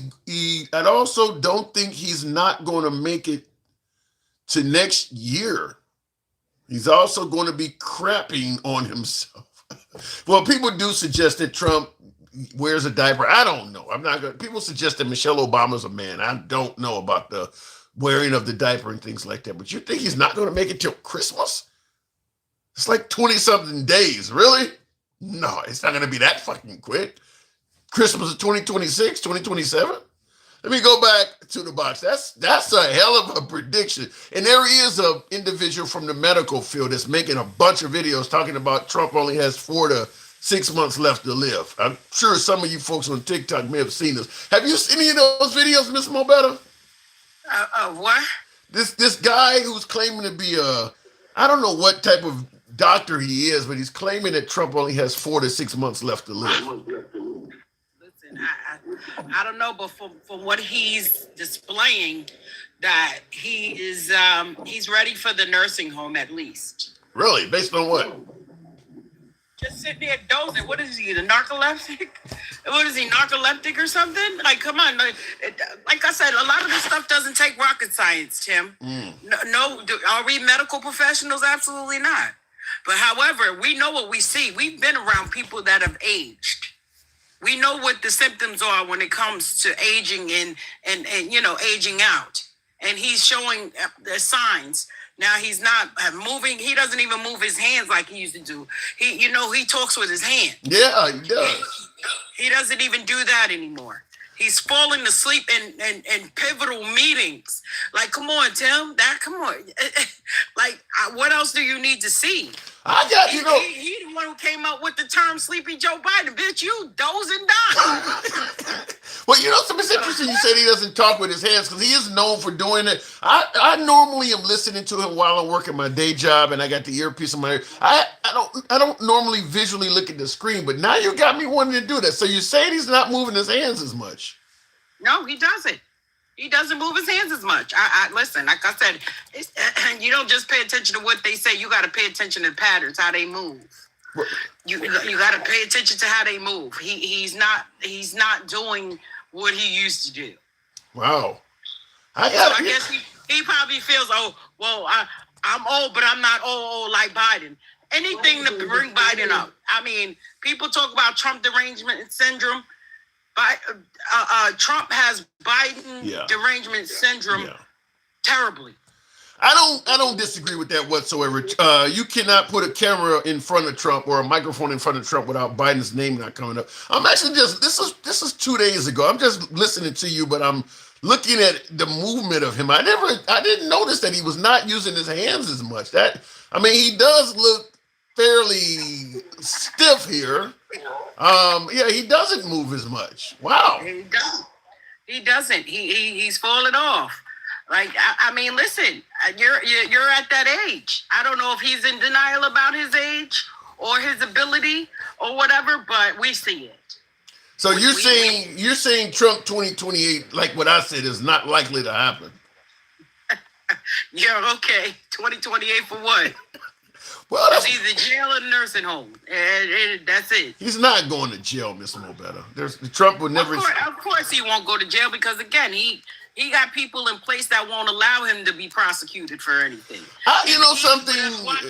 Watching them commit crimes in our faces. Well, it's not even necessarily having the right people in place. Let me just say it like this. Let's say you were nominated as the president and you were told by your advisor, I mean, obviously his age is a concern too, but you were told by your advisors that for the good of the country in unity, it probably would not be a good idea to put this guy in jail. Just let him, if we can get him to just get out of politics and keep a lower profile, would you be okay with giving him a pardon for the remainder of his life? Shit, they locked Bill Cosby up in that 83. What the fuck would be the difference with him?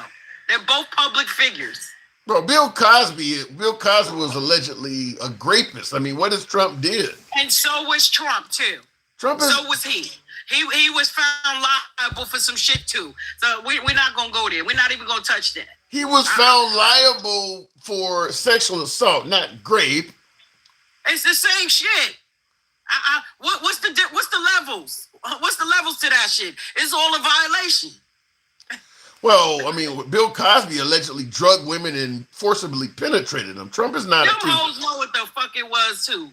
Like, bitch, please. We're not even going there either because that's just gonna take your show left. We're not gonna go. All right, okay, I'll leave it at that. So and MAGA reacts. It was in civil court because of the statute of limitation for shit. So knock it off. We're not gonna go there either. So for the good of the nation itself, you would not grant Trump a pardon? No, absolutely not. Aren't they about law and order? Nobody's above the law. Yeah. I don't give a fuck what your position is. Whether you're a police officer, the president, or Congress, or whatever. Nobody's above the law. I don't disagree with the not being above the law, but I'm saying it from a standpoint of, like kind of how President Ford pardoned Nixon, let's just get past this event and move on, because if we have a president incarcerated, that's going to always keep coming up. Let's just move on from this era and let bygones be bygones, as opposed to throwing this guy. Okay, you move on from that, and they're still committing crimes. They're blowing people up in waters and shit. Those are criminal acts. Till yeah. They still doing shit. They shift from one position to the next, doing the same shit. It's the same thing. Well, and you watching the same news and articles and shit that we all watch. Well, then how about just hand him over to international court? Because I'm sure he's considered as a war criminal. If they had any balls, they would. But that goes back to my point to saying, when you got people lined up in a position that's going to protect them from the shit, he's not going to be held liable for anything. Then he's not going to even take accountability for nothing. He'll throw his whole cabinet under the fucking bus before he said, I did anything wrong. A U.S. president tried at The Hague. Can you imagine? Wow. No, I mean, have we seen it? No, but no. Is it possible? Yes. I don't, man. Is it possible? Yes. Come on. We all know what he's doing is fucked up. It's wrong. He creates these problems. He demonizes people like he's doing the Somalis. I didn't know the Somalis were big on supporting him either. But, he demonizes things, and that causes nothing but division. And for the people that's in the comments saying that Obama caused all kind of division, no, he didn't. It's just that when they saw that black man with his black ass in that White House, all them fucking racists came out of the woodworks. He was like a gigantic boulder that fell in a snake pit. So you dropped in the middle of that bitch, and they all started running out. It's almost like you trying to say Trump is a fuel for racism or something. He is. Even if he's not, all the ones that are racist support him. They support his ass. But you do acknowledge that blacks can be racist too, right? Oh yeah, we probably are. Okay, all right. Finally, it's more so prejudice than racist, though, because they are telling the truth when it comes to racism. It's more of a systemic thing. You know what I'm saying? And they use the race to hinder or prevent anybody from going forward or having just do. It's a whole nother definition too that you didn't read, but it's there. I mean, I don't like to twist the words. Like, I'll just say, and by the way, while you've been talking, and since I've had this clip going, he has not brought his right hand up from under that desk. You're kind of right. He is much more stiff. He's almost performing his own. I'm telling you, go look at all of his recent videos from, like, I would say the last 2 to 3 months, and he's in that same position. And when he talks, he'll use one hand, and then his one hand he'll put the other hand over the other and sit like that. You know, they came out with accordion videos because he used to use his hands so much. They had him putting the accordion in there because he would talk with his. He don't do that or the whole jagging up two guys at once. Yeah, you know, doing that Bubba thing that he was doing. Yeah, he definitely looks less animated by a lot. I mean, he's barely moving at all. And I mean, this is a 2-hour video, so I don't know. You already know he doesn't tell the truth. The people around him are afraid of him. Hey, Mike Boo. People around him are afraid of him. They scared of losing what they have, or you know, stuff like that. So they're not going to hold them accountable for anything either. Yeah, they don't. They're not. Yeah, I did not notice this until you told me, so I wanted to bring this up. This is him from a couple of days ago. Yeah, that right hand has not come from under the desk. I mean, he definitely looks very reserved compared to how he normally looks. Something is different. By the way, he is very different, and again, MAGA, of course, they're gonna on Fox News. They said that he deserves to have a nap.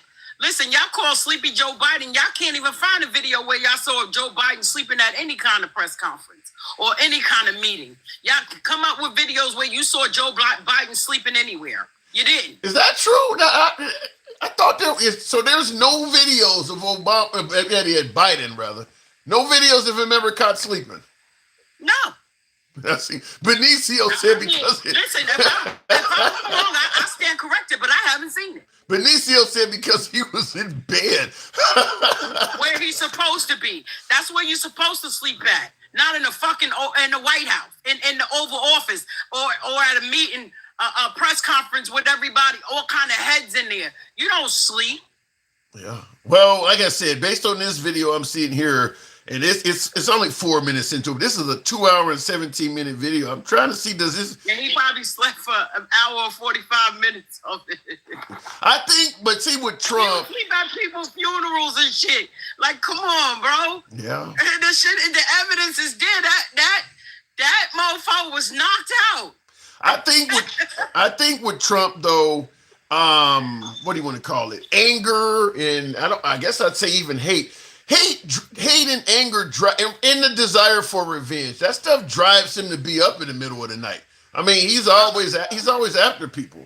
Well, it sucks for him. You know why? Because if a lot of this stuff he know that people say about him wasn't true, he wouldn't even worry about that shit. You know how much shit that people talked about Obama, they talked about? Do you think they got up on the TV every day talking about, you said this. Shut up, Peggy. Are you dumb? Are you stupid? There we go. Real quick. I had to find it.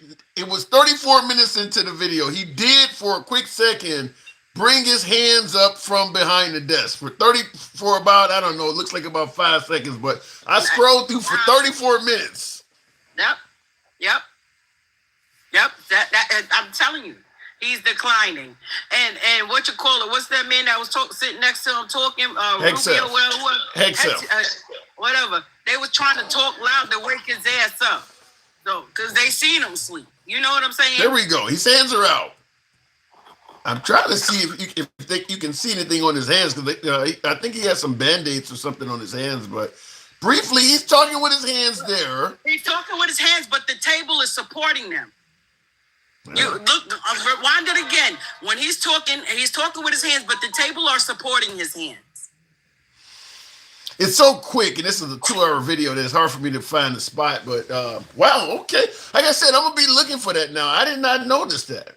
I've heard. React, shut your ass up. Please don't get me started. You said play a video with no table. Tell that motherfucker, you shut the fuck up. Well, you know, Matt. We know what it is. You're on your knees for him. We're not.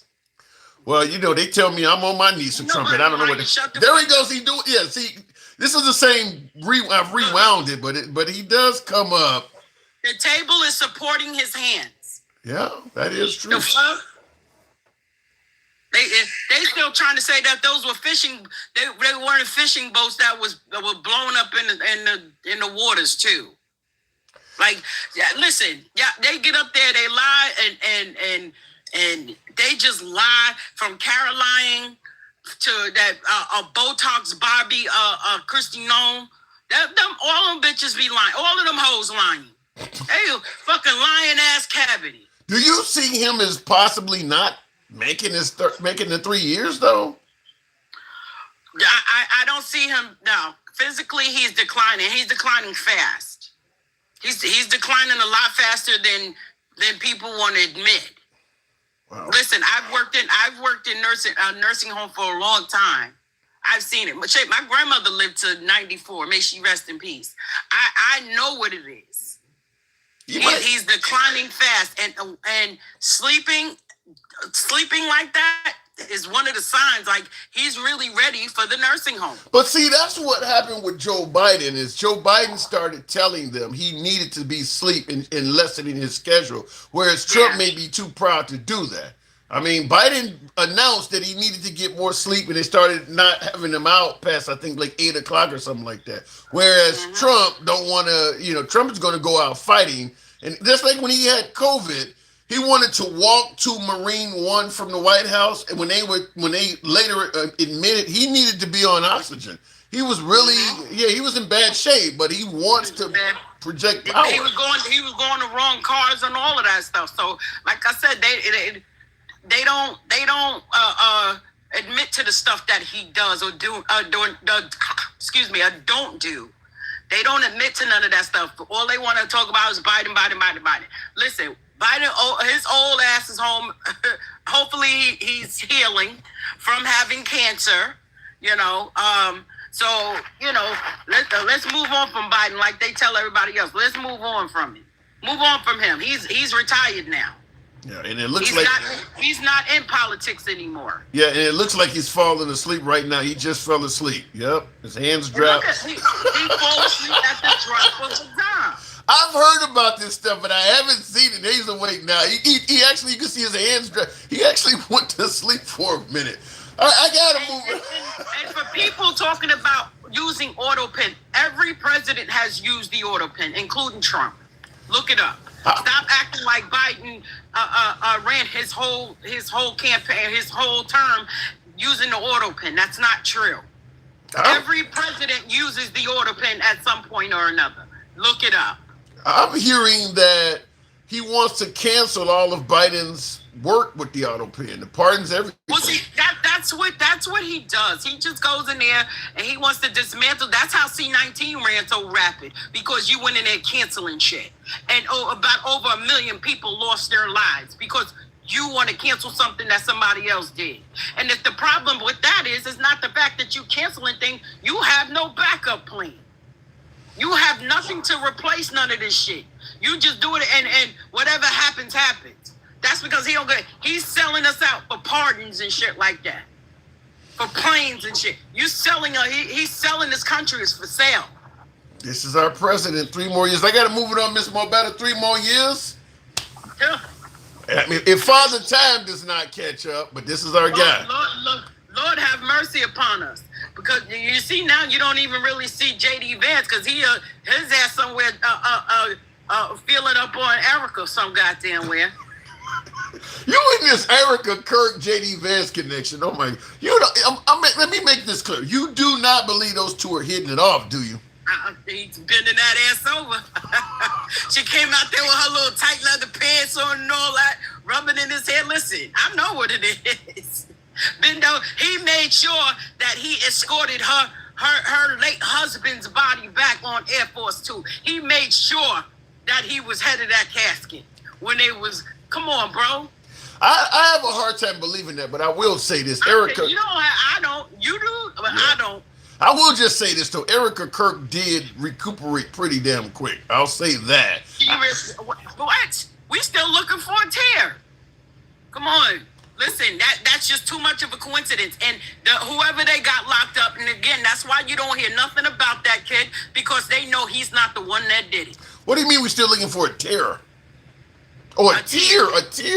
Oh, yeah, she doesn't cry very She doesn't cry very much. You don't hear nothing about. That's one of the most highest profile. They escorted this man on Air Force Two. How are you not hearing about this case almost every day? How are you not hearing shit about it right now? That's because the powers that be that had his ass taken out is connected to all them mofos. Yes, that's my opinion, and I'm standing on it. So you don't buy into the notion that Tyler Robinson took out Charlie Kirk. You think the government did? No, he did not. He did not take him out. Absolutely didn't. Sound like you've been listening to Candace Owens. I gotta move it on. Listen, and before I go, where the fuck is them Epstein files? Good luck with that. All right. MAGA, where Epstein files? Where they at? I don't think they care about that. Miss Mobetta, always a pleasure. Hopefully he fall asleep permanently before they come out. Gotta go. Anyway, tap the screen. I don't think you're going to get the Epstein files, if you ask me, unless you get Democrats in the midterms. I think they're going to go out fighting against releasing the Epstein files the whole time. I'd be real shocked if you get those. But yeah, he do look like he is absolutely having a hard time staying awake. You know, it kind of looks like me in church back in the day when I went to church. That's what it looks like, is a guy in church when he wants to really be home watching the game. Let me walk you through this, folks. I'm not black, but I'm going to walk you through this. Those of you who came from Africa are attempting genealogy. Go see Family Search. Lisa, I don't get what you're trying to say there. I'm sorry, man, but you sound like an idiot, says Josh to my last caller. I don't know.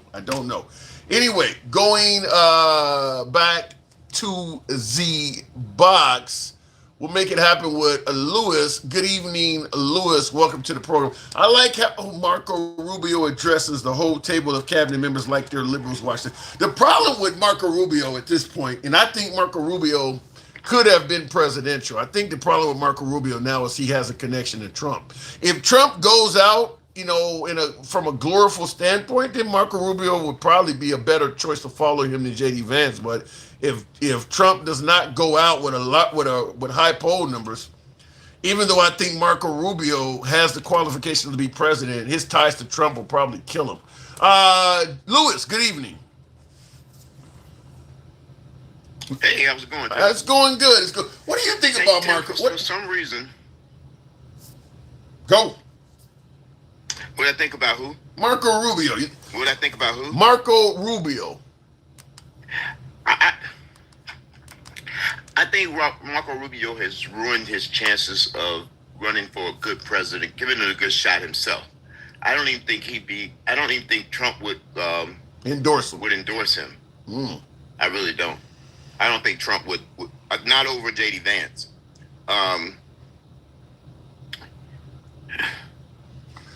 Well, J.D. Vance. Now, both Marco Rubio and J.D. Vance, they both have history with Trump. I mean, Marco Rubio, little Marco, we heard all that, but J.D. Vance said Trump is Hitler-like. So, what's so special about J.D. Vance over Marco Rubio?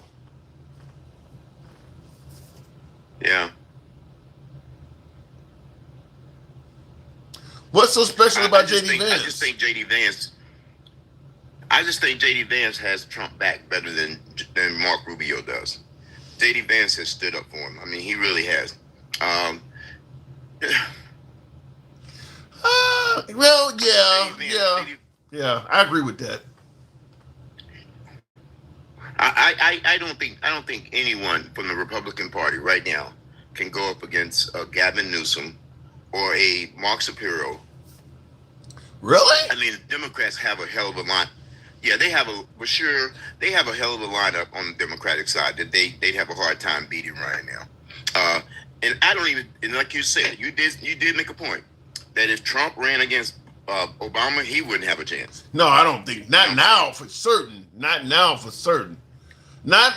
Trump still has 3 more years in office. Tim, I have to ask you this. Did you vote on the left or the right last election? I voted for Kamala Harris. Then why do you keep saying she wasn't a good candidate? Because she wasn't a good candidate. I'll tell you. Let me give you a more detailed answer. I don't believe nobody voted for Kamala Harris. I believe they voted against Trump. I don't think I think that if you replace Kamala Harris, is that what you did? Is that what you did? Yeah. I think if you replace Kamala Harris with Biden, Newsom, Whitmer, Shapiro, they would have all gotten at least what Kamala Harris got, if not more. I think Kamala Harris just simply scored a hell of a lot of anti-Trump votes. I don't think a whole lot of people were like, yay, Kamala Harris. I mean, she ran for president. Remember the whole Biden, she was trying to suggest that Biden was racist, and when she was running in the primary, she did terrible. She did terrible among Democrats. I think she only did as well as she did because there was a huge sentiment of anti-Trump votes. I honestly think this, though. Based on the fact that I really think Biden screwed up not getting out of the race, not running the second term. That too. I think Kamala Harris, I think of her about the same as I thought of Hillary Clinton. I think they were the best two candidates that have ran for president in my lifetime. I think they had the best qualifications of any president that has ran in my lifetime based on their history and their service to this country. I think Kamala Harris had the same thing that Hillary had. She was a lawyer. She was a prosecutor, even though people say that was bad what she did. But we can't keep saying our people get up there and then don't do their job. She did her job. And I don't disagree with you that Kamala Harris, her resume shows she is qualified, being a district attorney, attorney general of California, senator of a state of California, vice president. That sounds like a stepping stone towards going for the Oval Office. When I say it's a difference between being qualified and being a good candidate, though, because you don't have to be qualified to become a politician. Being a good candidate means selling yourself to the people, telling them what they want to hear, energizing them to go out and vote for you. You can do that with no resume at all. Obama on paper was not qualified. I think where people screwed up at with Kamala Harris and passing judgment on her was that what they had to understand is that she was the vice president. She couldn't criticize anything that Biden was doing. Well, you know what I'm saying? It wouldn't be right for her to say when she was sitting in the room when most of those decisions was being made and say, I didn't agree with most of them. But the problem she is, couldn't say that. The problem is it's different. It's a difference when you have plausible deniability and you can kind of lie and prevent from criticizing your boss, as opposed to what you are required to criticize them on. People can clearly see. People could clearly see Biden's cognitive decline. Certainly at the June 27 debate. You can't be trying to defend him and saying he's okay when people see that. I think even after that debate, Tim, I'm sorry. I think even after that debate, when I saw Biden for the first time after that debate, he looked fine. He wasn't under pressure. I do think he was crying, coupled with having flu-like symptoms. That was just a little too much, and it showed itself in a very ugly way. Since that, he has not been like that anytime I've heard him speak. Yeah, but Lewis, he wasn't. Every time you see Biden, he's not under pressure like he is in a debate. While he was in the debate, he's under pressure. Tim, I'm gonna tell you something. They should have canceled that shit. Right. So it never happened. That's what I'm saying. So it was a lot of things. And not that I'm a you're right. I admit that. You did make a point. You made a great point when you said that we didn't just vote for Kamala Harris. We voted against Trump. I agree with that. That was a little bit of that. Just like everybody can say to me, when I voted for Obama the first time, second time I voted for him because I thought he was doing a great job. But the first time, it's because he was black. I ain't gonna lie. It was just because I thought it was time. Okay. You know what I'm saying? I'm not gonna lie about that. It was a no decision for me. But the second time, I think he had earned it. Fair enough. And going against Mitt Romney, yeah. But here's the point I'm making. When I say that Kamala Harris was a bad candidate and all the stuff that a lot of my viewers don't like me saying. If Biden had been a transitional one-term president and only ran one term, giving Kamala Harris plenty, much more time to run, she would not have been the candidate. To get to know her. No, but she would not have been the candidate. Hold on. If the Democrats had the ability, if Biden had been a one-term president, you wouldn't have gotten more time to know Kamala Harris because the Democrats would have had a chance to decide, and they would not have picked Kamala. I think they would have. Really? I think they would have picked whoever Obama. I think they would have picked whoever Obama and Biden said that the DNC. I don't even think Obama would have endorsed her. I mean, when you're talking about the likes of Gavin and Whitmer and Bashir and all, I don't think even Obama would have endorsed her. I think that if Biden had been a one-term president, the Democrats would have put another person up as their Democrat nominee. I think they would have. I just think they would have. Now let me get to today's ahead. news. Go ahead. Number one, 21 years in the military. One thing you don't do is you don't fire on non-combatants. If they are not being combative, you do not take a second shot.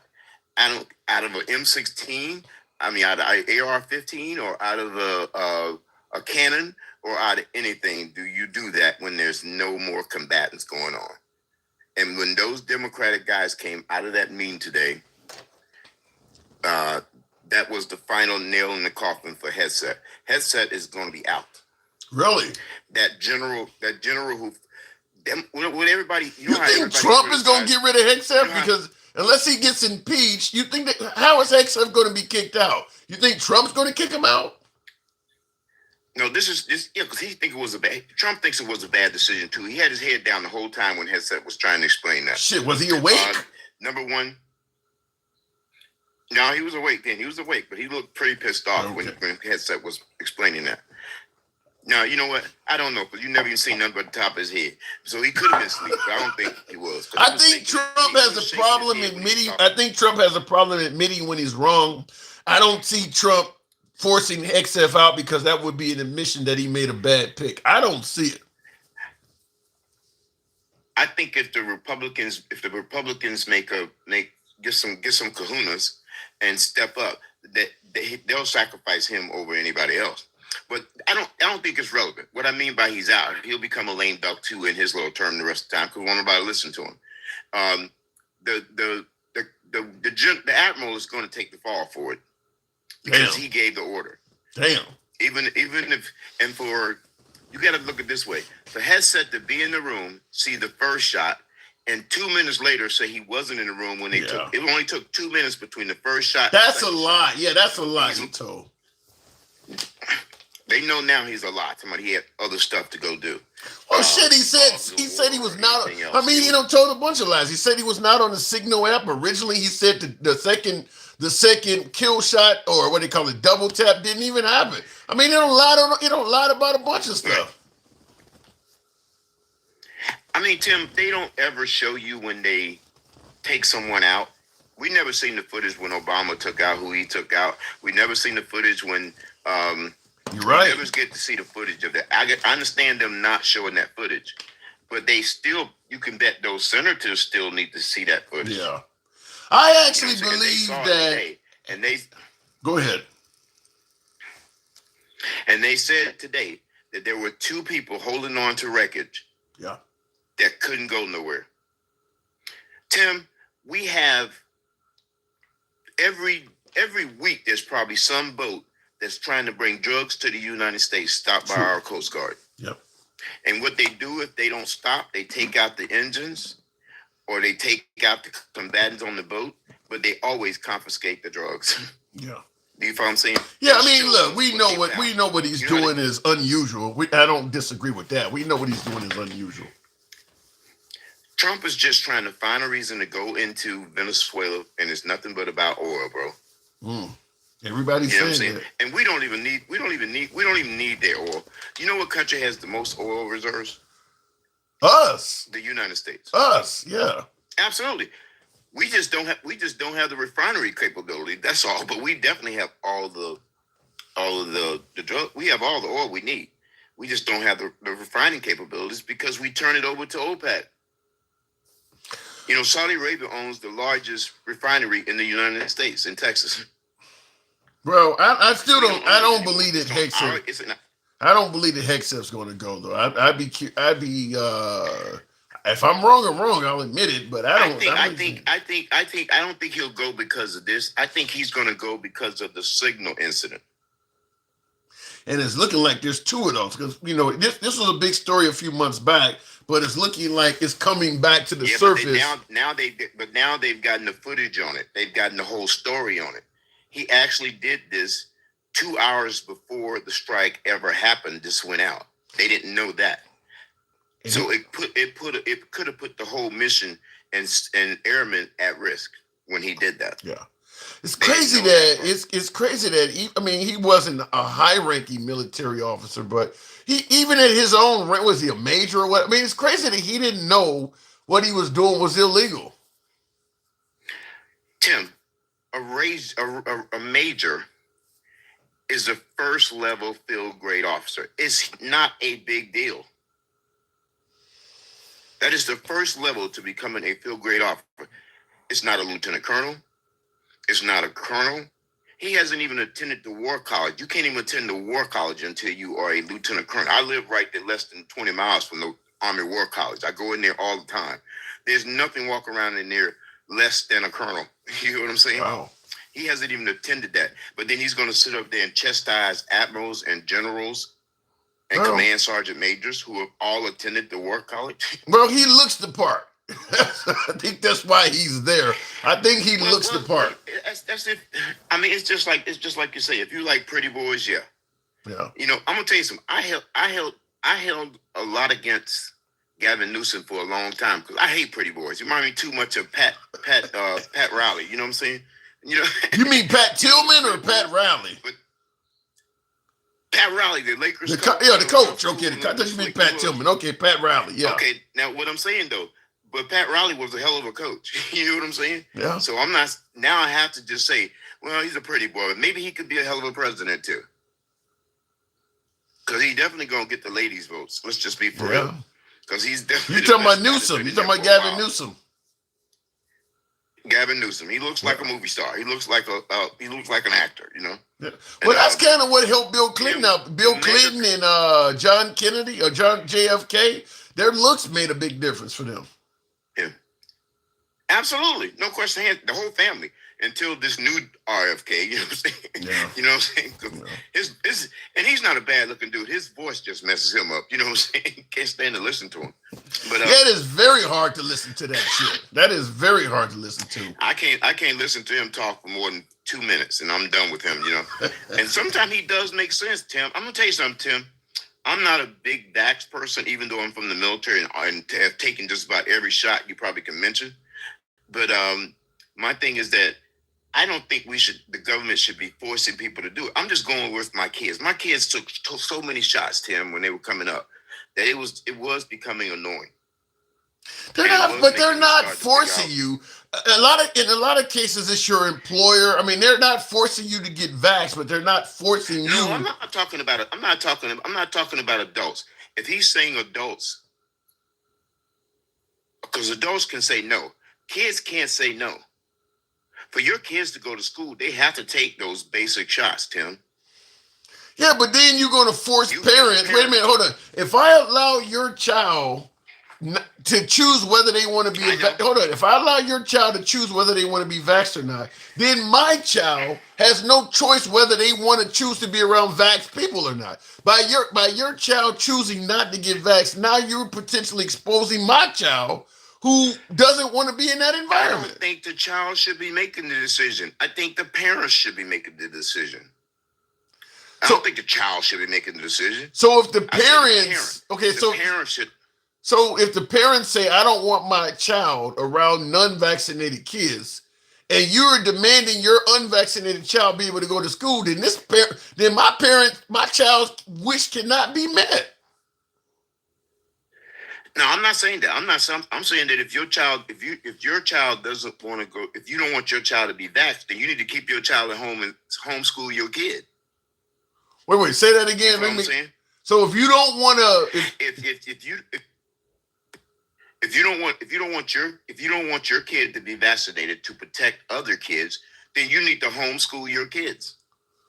I don't disagree with that. I'm okay with that. If you want to have an unvaxxed child and you want to take your kid out, I believe you can do that. There's no law stopping you from doing that. Yeah, you can definitely do that. But I don't think we should criticize the parent that makes that decision. Is what I'm saying. If they choose not to, that's on them. Yeah, I don't. But then You're going to get criticized no matter what. The problem, you're going to get criticized no matter what. But I agree with your point. The problem is the parents of unvaxxed children want the right to force vaccinated people to let them be around. If I'm unvaccinated, you shouldn't be to stop me from coming in your store or your restaurant or your school. The unvaccinated people want to force their way into vaccinated environments is where there's a problem. I agree. And that's where the problem is. Yeah. Once if they don't mind staying at home or if they don't mind staying in unvaccinated environments just like they are, there's no law stopping them from doing that. They're trying to force their way into.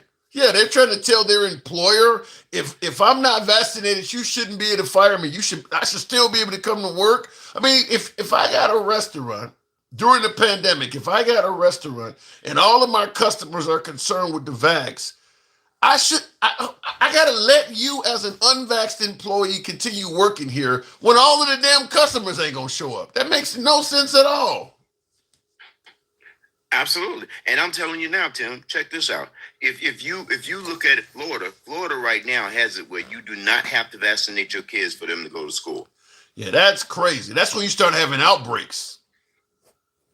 That's when you have outbreaks, and that's why they do have more outbreaks than normal schools. They got a measles outbreaks right now that's out of control. Yeah, that's where my family's from. And the next time Meg is up here, Tim, could you do me a favor? What? Could you tell him to stop talking shit about how expensive and whatever it is to live in California? What this knucklehead needs to know that every place where you got water connected to your shores is expensive to live. Mississippi got water connected. No, that's not true. Mississippi got water. They got a little coastline down in Mississippi and Alabama. It ain't expensive to live there. Louisiana ain't expensive. And it's a racist ass state. That's a different conversation, though. But it's not expensive to live there. And they're a poor ass state. That is true, but it's not expensive to live there. Because nobody wants to live there, Tim. Well, that's different. That is different. But what I mean is that Florida, I'm from Pensacola, Florida. It's in the Panhandle, if you know where that is. Okay. It's not expensive to live in Pensacola, but you think it's not expensive to live in Miami? Yeah, Miami's very expensive. You think it's not expensive to live in Orlando? Yeah. Well, Orlando is a tourist capital, so you're really going to pay a lot of money. I mean, you got the Disney World or whatever there. Miami is also pretty big on tourism and shit like that, so it's going to cost a fortune. But I get your point. I mean, if everybody want to live somewhere, it's going to cost more money to live there because it's a highly desired place. Everybody ain't trying to move to Maine, for instance. So I do get what you're saying. And what I'm saying, it just costs to live in paradise. It really does. And if you've ever been to California, there's a place for everybody in California. I mean, it's just nice. I mean, when I lived in California, I was in Central California, and I'm telling you something. I could be on the beach in the morning and be skiing in the mountains at night. You know what I'm saying? Yeah. So it's like snow skiing. So it just pays. It's just gonna cost you to live in a place like that. Yeah. And when he compares, I forget where Mega's from. Florida. He's in Miami. Florida. He's in Miami. I'm from Florida. Everything in Florida is raggedy as hell. That's it. Really? Come on now. You think so? Except for where the ultimate rich live at. You're right. Palm Springs, super nice shit. But everywhere else in Florida is pretty run down, sand beaten. The roads are horrible. The whole 9 yards, and plus they get hurricanes. But so he should not compare a place like that to California. California is nice, fresh. Everything looks new. Everything is updated. It's just really nice. It pays to have that. That's why their taxes are so high. I mean, it's just that simple. I live in Pennsylvania. Pennsylvania got the second highest taxes in our country. So and the roads here are a lot better than they are in Florida. I guarantee you that.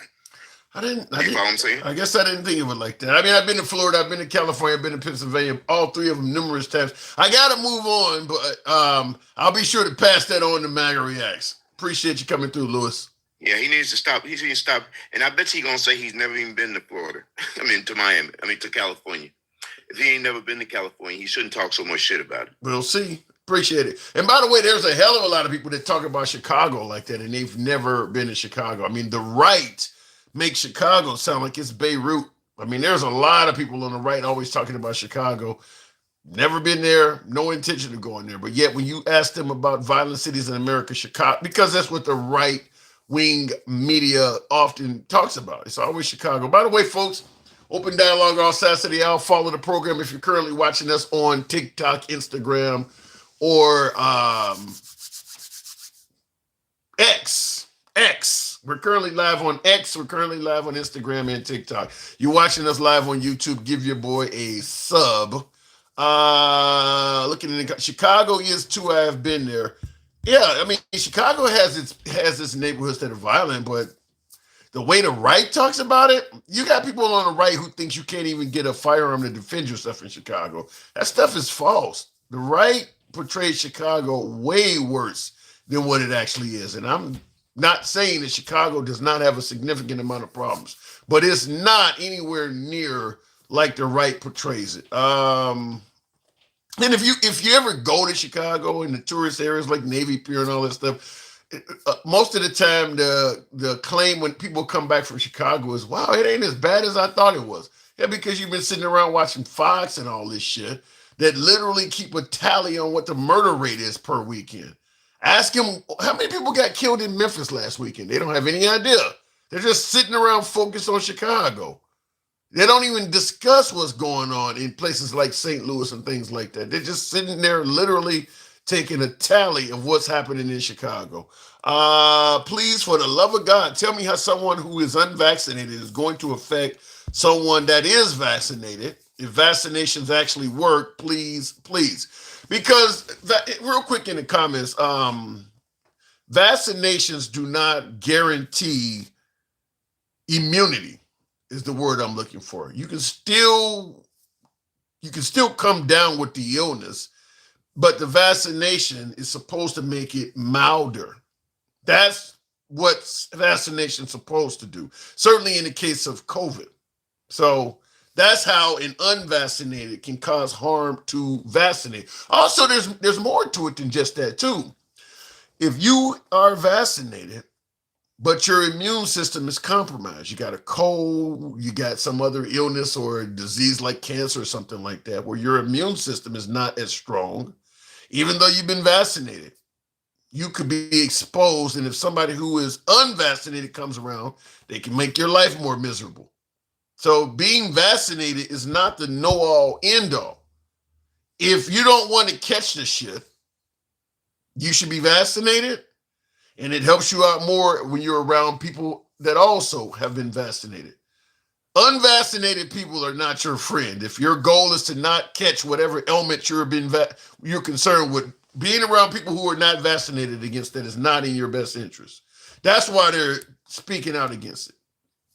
You can just simply have the flu or pneumonia or some serious cold, and even though you've been vaccinated and your immune system is not working as strongly, this unvaccinated person come in coughing or sneezing and shit, boom, all of a sudden you got a major problem on your hands.